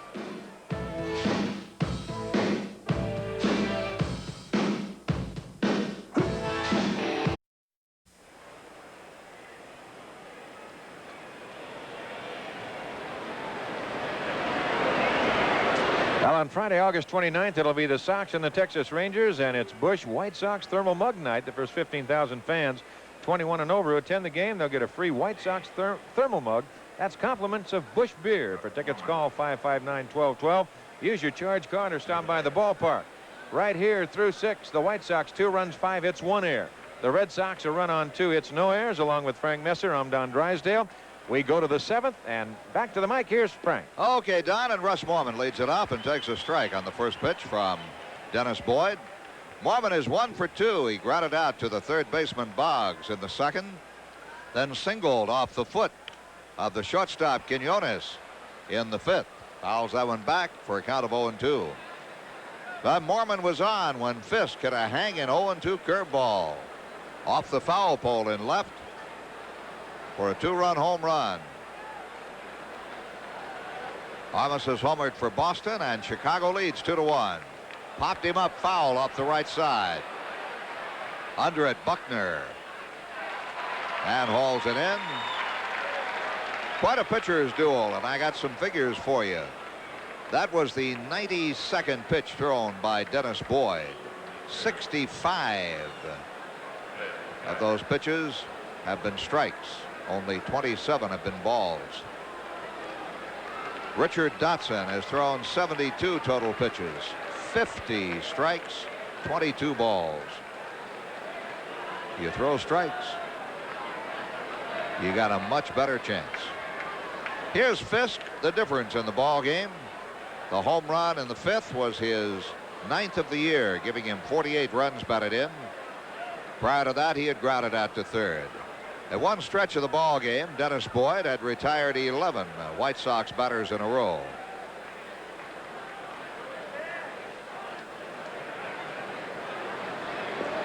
Dotson, at one stretch of the ball game, retired 15. Make that 14 men in a row. From Boggs reaching on an error in the 1st to Armas leadoff home run in the 6th. Dotson had retired 14 straight. A ball and a strike to Carlton Fisk. Same time tomorrow night. Hope you'll join us here on the White Sox television network. Floyd Bannister against Bruce Hurst. 6:30 start Chicago time. He swings through a sharp breaking slider, a ball and 2 strikes. Well, we'll take another look at the swing and the reaction. Pitch may have been out of the strike zone. And Fisk not too happy with himself for swinging at that one. 1-2 the count. Lined hard. Foul.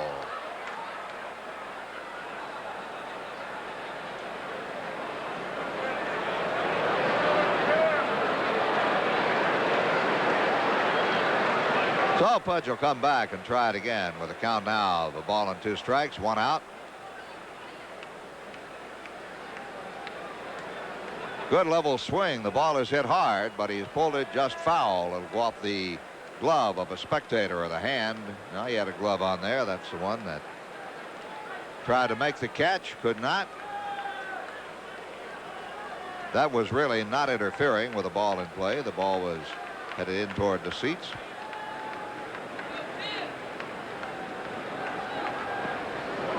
Two and two. Well, I'd have to say this, that Johnny McNamara, the skipper of the Red Sox, has to be very pleased with what he's seen from his right-hander Dennis Boyd tonight. Retired Mormon on a foul pop-up to Buckner here in the 7th inning. And working on Fisk. 2-2 pitch. That one slipped out of his hand. 3-2 count. Boyd, for his long layoff of nearly a month, last time he started and pitched was July the 8th, has not walked anybody. He has struck out 3 men. Allowed only 5 base hits. 3 of them came in the 5th inning. 2 of them hurt him. Mormon single and Fisk home run.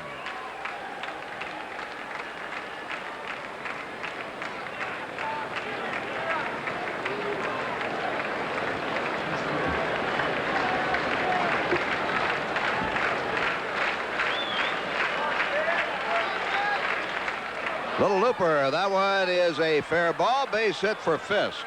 His 2nd hit of the ball game. So Fisk is on. Base hit number 6 for the White Sox.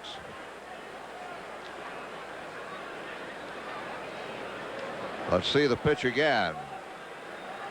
And Fisk goes down and hits a pitch that was just about shoe top high, really. Right down around his ankles. If he'd let that one go, it would have been ball 4. Instead, he singles to left field. So with 1 out, Fisk on. Ozzie Guillen, the batter. Guillen had an infield hit in the 5th inning. He's 1 for 2. Popped him up left side. The shortstop, Quinones, dances under it. And there are 2 down. Chicago leads 2-1. We're in the top half of the 7th inning. And Sambito goes to work in the Boston bullpen. First activity we've had in either pen tonight as Joe Sambito is up. When we go to the bottom half of the 7th inning, and we're in the top of the 7th now, we'll update all the other scores for you. Cruz 0 for 2. Foul left side. And that will be out of play in the seats. We have a capacity crowd here at Fenway Park tonight. The paid attendance has not been announced.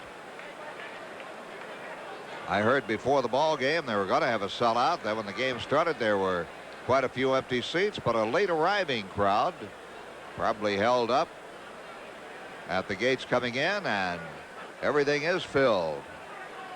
I'm sure it is standing room only. We'll get the attendance figure a little later on. No balls and 2 strikes. The count on Julio Cruz.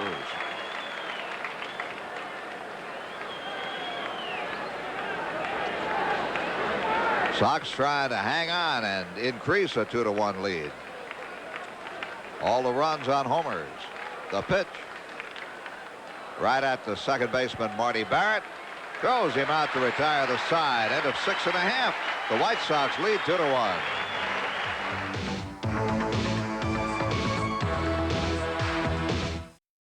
Updating all the scores. Detroit scored 3 in the 7th for 6-5 win over Cleveland. 2nd game scoreless in the 1st. Kansas City leads Toronto 5-2 in the 5th, and Milwaukee has tied New York 1-1 in the 6th inning. Baltimore out in front of Texas 5-1 in the 4th. California leading Minnesota 1-0 early, and Oakland at Seattle will be getting underway shortly. This afternoon, the Cubs over the Mets 8-5. Montreal is shutting out Pittsburgh 2-0 in the fifth. The Phillies and the Cards tied 1-1 early. The rest of the games later starts. Atlanta at San Diego, Houston at LA, and Cincinnati at San Francisco. Right here, the White Sox lead 2-1. Chicago 2 runs, 6 hits, an error. Boston 1 run, 2 hits, and no errors. A 2-run home run by Carlton Fisk. A solo home run by Tony Armas, and that is the scoring in our ball game. Buckner to lead off. Bottom half of the 7th inning. Bill has flied to center and lined out on a great catch by center fielder Darrell Boston.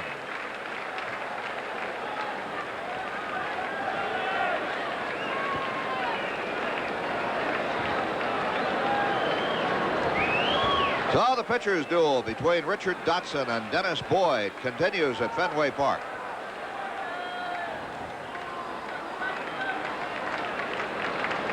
Let's look at that catch by Darrell Boston off Buckner. That was his last at bat. Don, that's as fine a catch as you're going to see in a long, long time. Boy, I'll tell you, Darrell did everything right. A good jump. He went after the ball hard and made an excellent catch.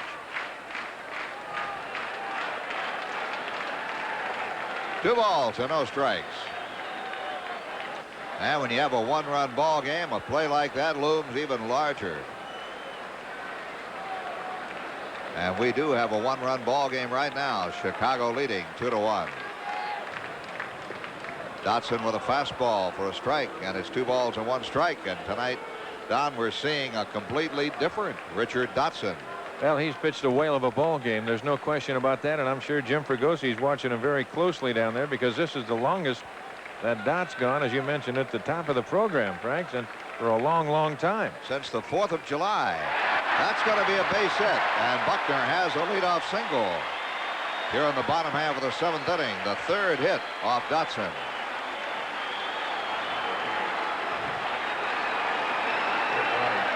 And the batter will be Jim Rice. Here it is again. Well, the fastball down and away. Buckner just lines it right back up the middle. And I believe that the phone has rung in the Sox bullpen. It has, and we'll get some action down there. Well, the Sox pen a little thin right now. Bob James, an injury to his pitching arm in last night's game, had to leave the ball game. Dave Schmidt came on to pick up the save. Looks like it might be. Well, we'll check him out for sure before we say. Ball 1 to Rice. Jim has grounded out to second and flied out to right.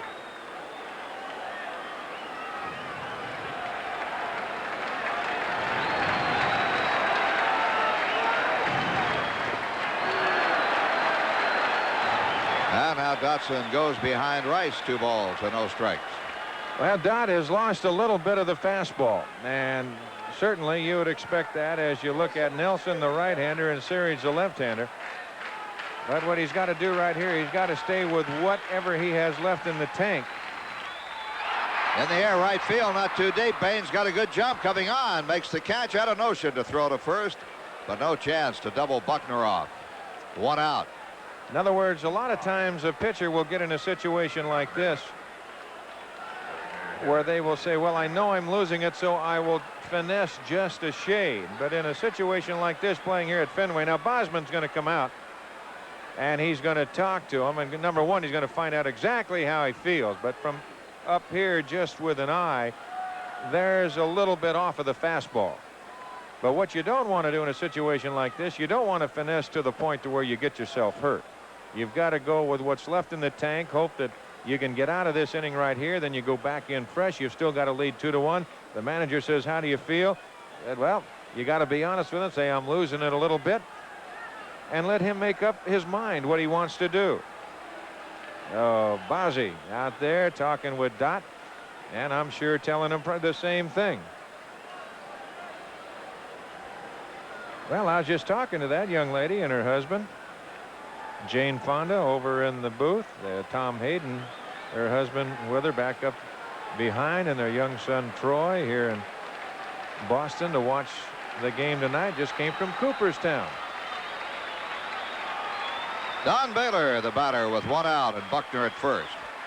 Now here's a man you have to be very, very careful with. Dotson goes over to first base. Well, night for celebrities here. Jane Fonda here. Jack Nicholson here. Don Drysdale is here. Lauren Brown is here. Frank Musser. In the air, right field again. Baines will have to come in, and he'll be there. And there are 2 down. And you still got to go hard. This is what you've got to do. And boy, I'll tell you one thing. You got to be just tickled to death for Dot tonight, the way things have gone so far, because, well, you knew the personality that he had to start with. You know he's a bulldog out there, and he was not happy, as everyone could expect, the way things were going. But he's gone out there tonight, and he has just drawn it in a cinch, drawn it in a buckle, and gone right after him. Well, he's got Dwight Evans moving in at the plate now, with Buckner down at first and 2 away. Evans tonight has grounded out to short, and he's flied to right.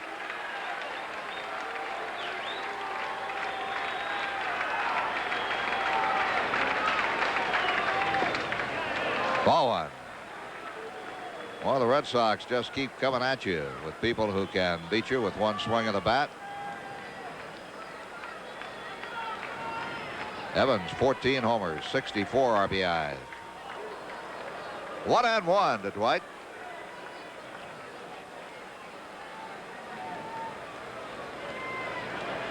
Alley threw on the curveball right there. The off speed, little off speed on that curveball. See what he wants to come back with here. Another one and just missed. Yep. But he had him fooled.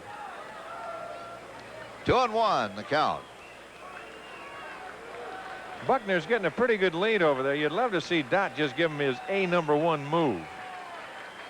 That was not the #1. But at least he put it in his mind that he's aware that he's there. You can't go to sleep on Buckner. He'll steal a base on you. Supposedly bad legs and all, huh? He will do that. He did it over in Comiskey Park. Excuse me. Well, that's right, he did. Time held at Evans' request. Now time back in. Buckner gets pretty fair lead over there at first. He's going. And that one is high, deep, but foul.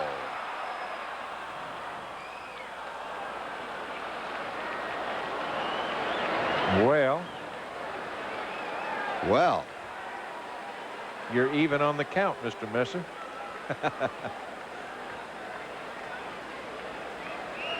Well, we told you, Billy, Buckner right there. He's out there and he's got a good jump. And I'll tell you, if that pitch is a ball, that's going to be tough to throw him out. He had that good of a jump.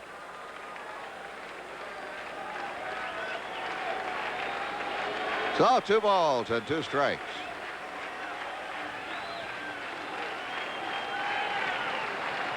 There he goes again, and it's fouled off again. This time got a bite out of Carlton Fisk. So again, Buckner will make a U-turn, cut back across the grass. Chicago leading 2-1. Nail-biting time here in the 7th inning.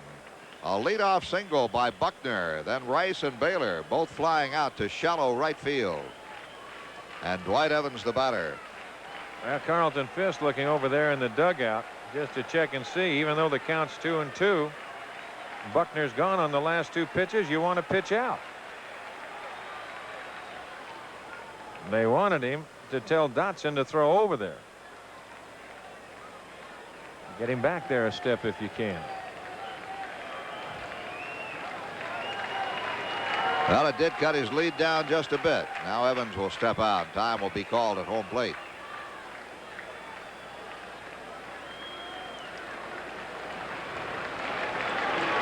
Now he's got him leaning back, and the pitch. Bouncer, foul. Maybe get Buckner wore out to the point he cannot come around. Well, the biggest thing is you just want him to get back there where he ought to be. Take your normal lead and don't be trying to hedge out there and fudge a little bit and get that extra step. And of course the 2 tosses over there have put him back into his normal lead. They cut him down by a stride, really. That can mean a lot of difference in a ball game. A play on that base runner. He's going, and it is taken for a ball, and he's stolen second base. Never had a chance. Did not have a chance. There's a case where you went over there twice but then forgot about him. And Buckner is moving on the first movement. He got out there. He was leaning to a one-way lead. He got himself a little bit further out. The one-way lead as he was coming back to the bag. As soon as Dotson lifted that left foot, he switched over and he was gone. So a base hit here could tie this ball game. 3-2 pitch. Struck him out, and it all becomes academic. No runs, a base hit, the man is left on. And we've completed 7 at Fenway. Chicago 2, Boston 1.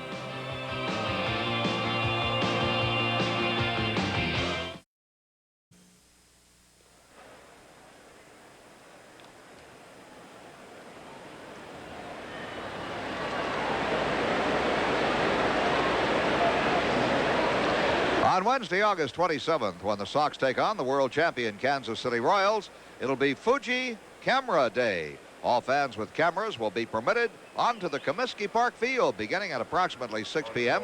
to take close-up pictures of their favorite Sox stars, compliments of Fuji film. You don't have to have a Fuji camera, just have a camera and come on out. We go to the 8th inning. Sox leading 2-1. Here's Don Drysdale. All right, Frank, it'll be John Cangelosi to lead it off, followed by Boston and Baines. That's to left center field. Rice is there. Lots of room. Well, the thing that Cangelosi does not want to do, he has done the last 3 times at bat, and that's hit the ball in the air. Now his base hits are going to come when he hits the ball on the ground, primarily. He's not going to hit the ball out of the ballpark. He has hit 2 home runs, but that is nothing. His base hits will come on his legs more than the power of his bat. And that will bring on Boston, who is 0 for 3 tonight. Darrell is flying to center, struck out, and hit one to Barrett his last time. He goes to Barrett this time. 2 outs.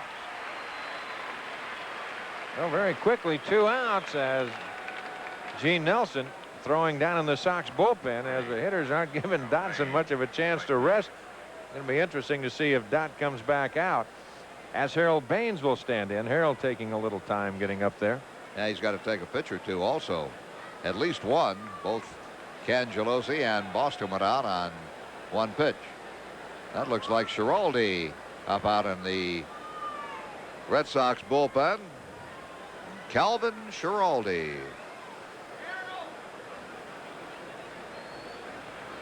Oh, that's hit deep right field. Way back. Evans looks up. This ball is gone. Home run, Harold Baines. 3-1 White Sox. Well, that's better than taking one.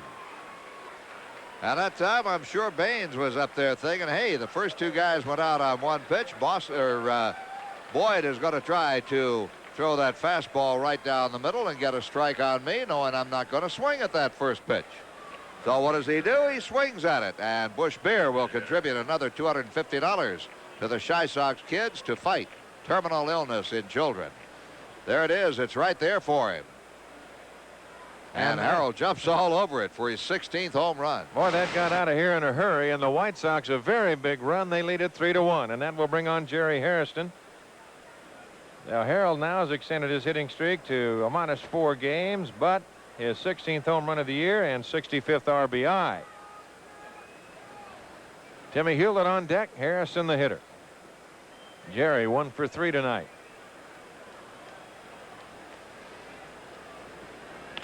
Right back up the middle. That's a base hit and a ball that Boyd should have made the play on. So Hairston picks up his 2nd hit of the night, and that will bring on Timmy Hewlett. And here comes Johnny McNamara. That might be all for Boyd. Well, we showed you a moment ago Calvin Schiraldi, the right-hander, out in the Bo Sox bullpen. after getting the first two batters, Cangelosi on a fly to left and Boston on a ground ball to second base. Both first ball hitting. Baines first ball hitting, homer. Hairston first ball hitting, singles to center. Well, Boyd has thrown only 4 pitches in the inning. Gotten 2 men out, given up a run, and finds a base runner over at first base. Well, they haven't made any move as yet, and now McNamara points to the pen, and that'll be all for Boyd. But he'll get a round of applause as he's pitched a whale of a ball game, Frank. Well, he went 7 2/3 strong innings tonight. Considering the man has not pitched in a month, he's been under quite a bit of strain. I would have to think a lot of mental pressure brought on by himself primarily, but he has pitched well tonight. Right now, a pitching change is being made. There's a break in the action with the White Sox leading 3-1, and we'll be right back.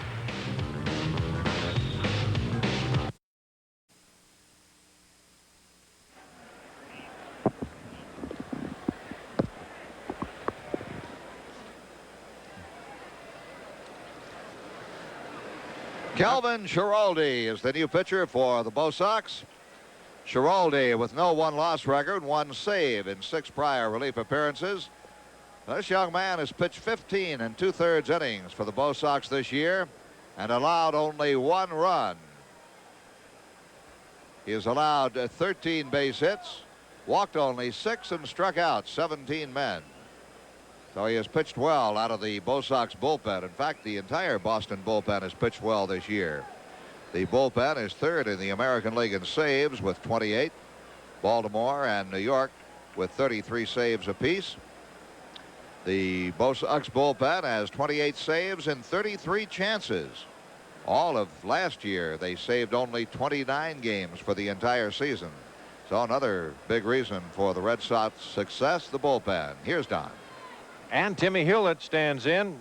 Looking fastball, got fastball, fouled it back. Well, that home run by Baines, Frank, is 16th of the year. That ties him now with Minnie Minoso in the 2nd spot for the all-time White Sox home run list at 135. Of course, Bill Melton leading with 154. And you've got to believe that before it's all over, Mr. Baines will stand alone in that spot. Pops him up right side and playable. Billy Buckner makes a play, and that'll do it for the Sox. A run on 2 hits, no errors, and a man left. We go to the bottom of the 8th inning, 3-1 White Sox.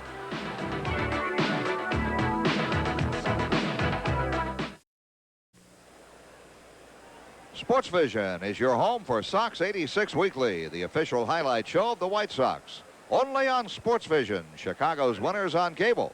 Call your local cable company for details. Gene Nelson comes on to pitch here as we go to the bottom half of the 8th inning. A very strong 7 innings for Richard Dotson tonight. And what a turnaround for Dot. His best outing certainly since the 4th of July when he pitched a complete game win against the New York Yankees.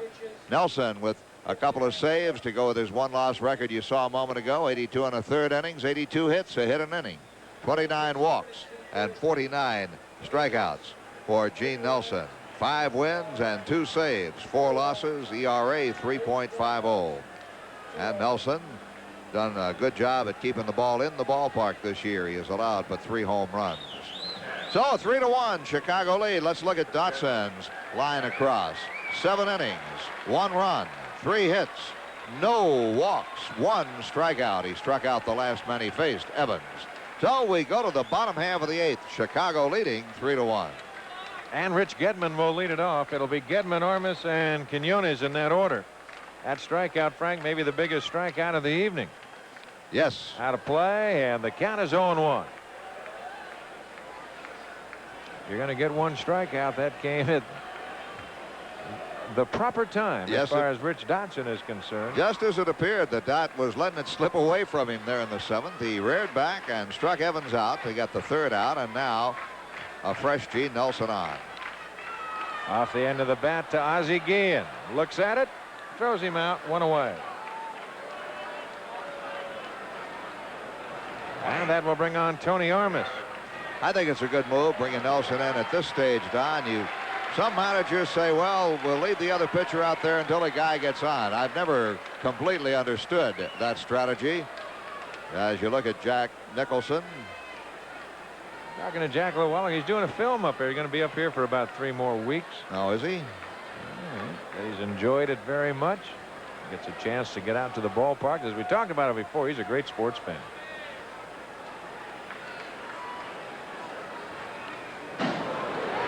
Oh, and 1. Well, Dotson threw, but 88 pitches, 59 strikes, 29 balls.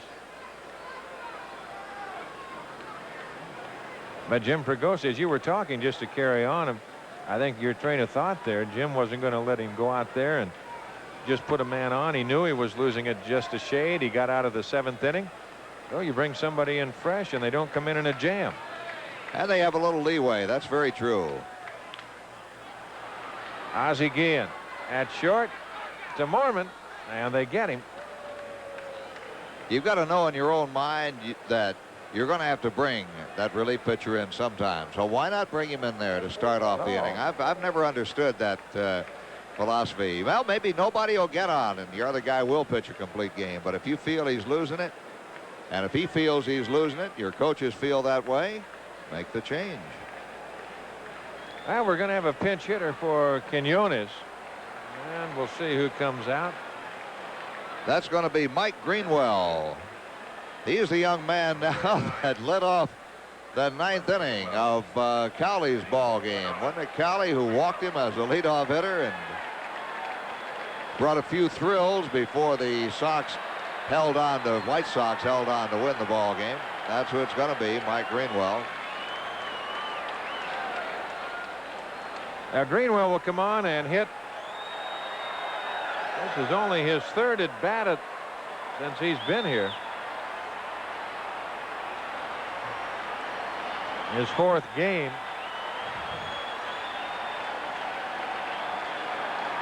His 3rd official at bat. He has walked 1 time, and that was at Comiskey Park, the game we were just talking about. And he takes a strike 0-1. If I recall that game correctly, that was the game Cowley walked a couple of guys in the 9th inning, and Bo James got the final out to save it. That was it.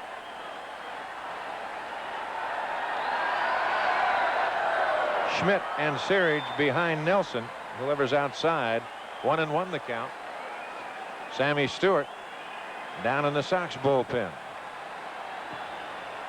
Make it the Red Sox bullpen.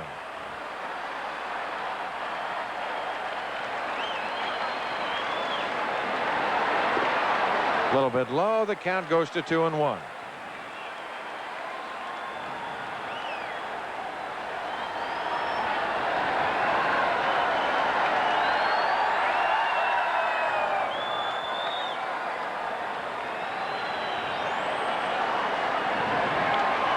Pop foul out of play, and the count even at 2-2.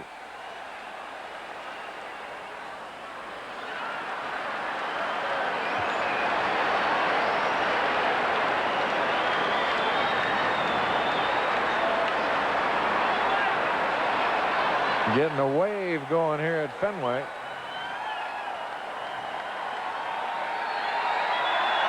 Struck him out. Good fastball by Nelson. Now the Red Sox are gone 1-2-3 in the 8th inning. And we're through 8 with the White Sox leading it 3-1.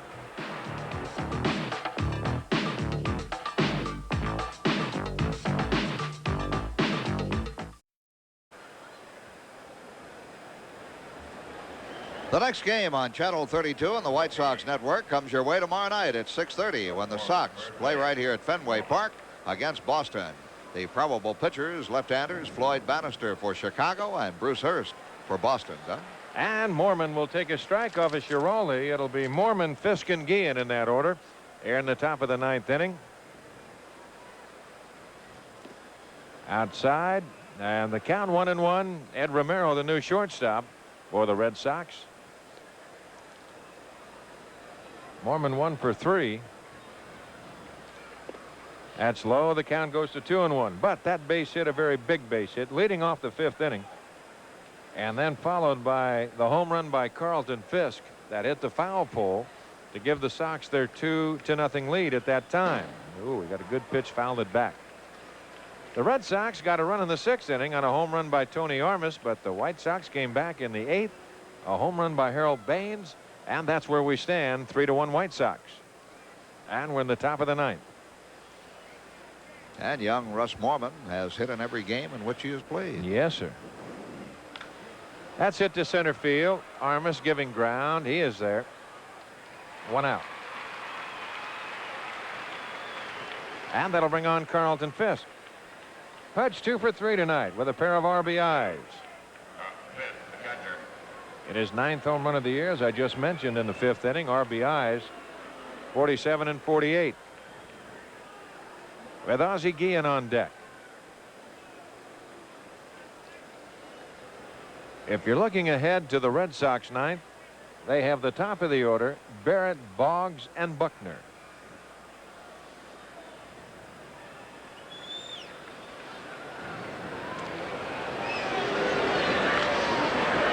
Out of play right side, 0-1. 35,236. Another good crowd in attendance tonight. Well, if you go back earlier in the game when we showed you the field facts and the capacity here, 33,000 plus, it is a standing room only crowd.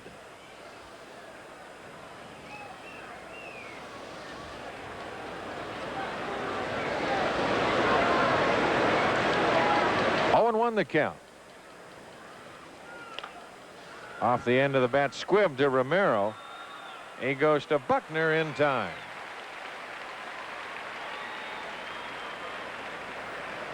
Two outs to Ozzie Guillen.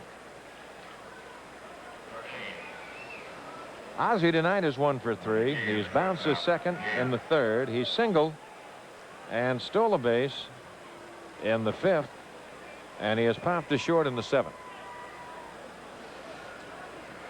On deck, Julio Cruz. Down the left side, slicing foul territory. That'll be back in the seats.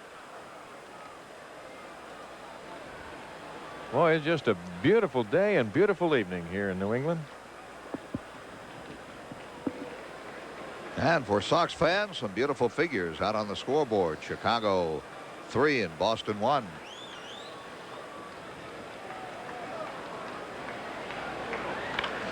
High chopper, Romero. It's short.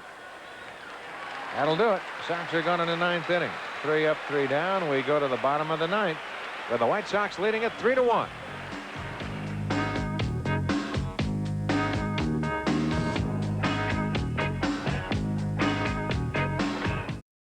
And Sunday, August 17th, prior to the start of the White Sox Brewers game, the Equitable Old Timers game will be held at Comiskey Park. This game will match White Sox stars of the 70s such as Bucky Dent, Bill Melton, and Ken Berry against baseball greats of the 70s, including Frank Howard, Sudden Sam McDowell, and Al Oliver, just to name a few. The Equitable Old Timers game will begin at noon. And our special thanks to the Palmer House, the official hotel for the 1986 Equitable Old Timers game. Don't forget that date, Sunday, August 17th at Comiskey Park. Here's Marty Barrett as we go to the bottom of the 9th inning. And the White Sox on top 3-1. Gene Nelson missing outside. The count 1-0. Barrett 0 for 3 is flying to right, fouled out to Fisk, and he's bounced to short. Wade Boggs on deck.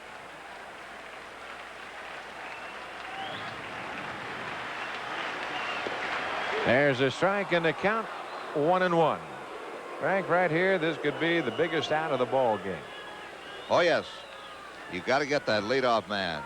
I've talked about it before, but I can remember talking at length with the late Burley Grimes, and he said there are 9. First time I'd met Burley, I was in the International League at Montreal. He was down in Columbus, and I was talking to him. He said there's 9 important outs in the ball game, the most important outs. And he said, what are they? And I was standing there, I was thinking a little bit. And he said, well, he said, let me just tell you right off here, young man. He said, it's a leadoff hitter in every inning. And boy, I'll tell you, if that didn't sink in and indelibilize, nothing ever did. Unfortunately, while you were talking about that, we saw something we don't like to see, and that is Darrell Boston having to carry an empty can that had to be thrown. They don't grow out there in the grass. No. A ball and a strike to Barrett. And that's hit to right center field. Boston giving ground. He is there, makes the catch, one away. Well, I'll tell you something. Burley Grimes could not have spoke truer words. I think you will agree with that as a pitcher. And the fact that you mention it now and you say you learned that when you were in the International League, that was very early in your career. You had to remember it. Oh, that was just my second year in professional ball. But it really sank in. It really sank in. What a boy, I'll tell you, he was quite a man. We just lost Burley a while back.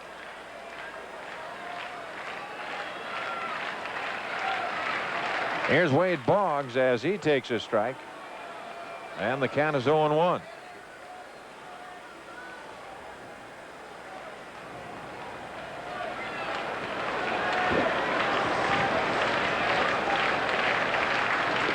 Just outside, a ball and a strike to Boggs. I'll tell you one thing, if he pulled Nelson, he could run forever. They've got him played all the way around to the left side in the outfield.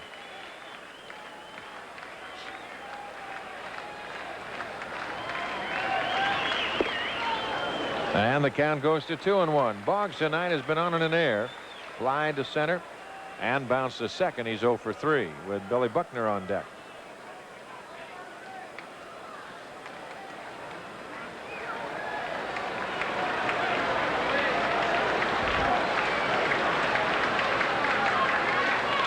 Out of play, and the count goes to 2-2.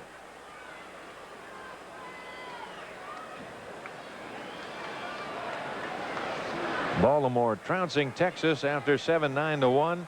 They're in the 8th inning in a 1-1 tie. Milwaukee and New York. Righetti's in there. I don't know if Milwaukee's doing anything now. And in the 2nd inning of that doubleheader, Detroit winning the first 6-5. They lead the second 4-1.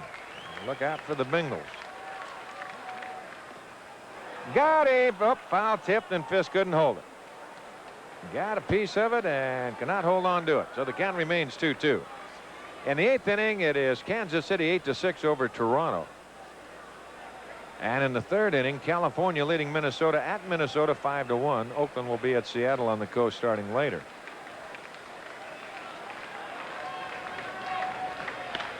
Bounce up the middle. Guillen over. Good play. Throws, and they get him. What a play by Guillen, and Mormon went out as far as he could go. Boy, an excellent play on both ends of it. Guillen getting to that ball, let alone being able to throw him out. And let's look at it again. Ozzie will go deep to the glove side, to his left, right there on the deck. Scrambles up. Low throw, and watch Mormon come out to take the throw as he split as far as he could. Another angle on it. Ozzie scrambling, throwing, and a good play on the receiving end by Mormon. And 2 down. And here's Billy Buckner. I'll tell you, Mormon can stretch out there at first as far as anybody I've seen in a while. Yes, sir. He does get out there, doesn't he? Buckner takes down low. Billy 1 for 3 tonight. He singled his last time at bat, so he's had just 2 hits in his last 25 at bats. Russ Mormon is 6'4", and he uses all of it and uses it well. Yes, he does. Want to know the count.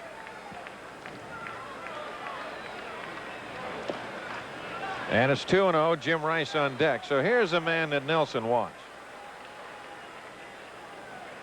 You can't be too fine with Billy Buckner.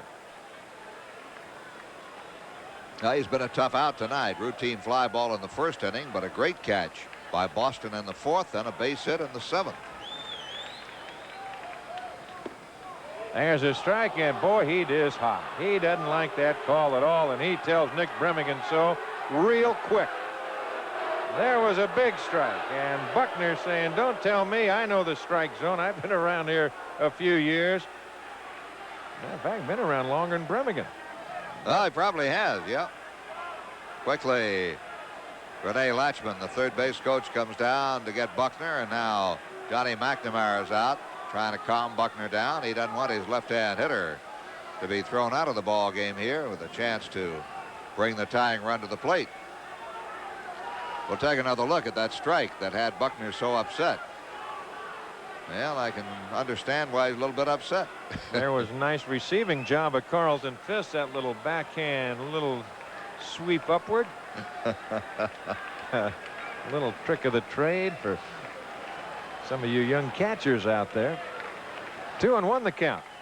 Be careful, though. It can work both ways. Yes, sir. That's hit to left center field. Boston off with a crack of the bat in there. Hey, and he runs it down. Now Buckner hits it hard. Darrell Boston runs it down, and the White Sox have made it 2 in a row over the Red Sox. Tonight, a great pitching performance by Richard Dotson, the save to Nelson. White Sox win it 3-1. We'll be back.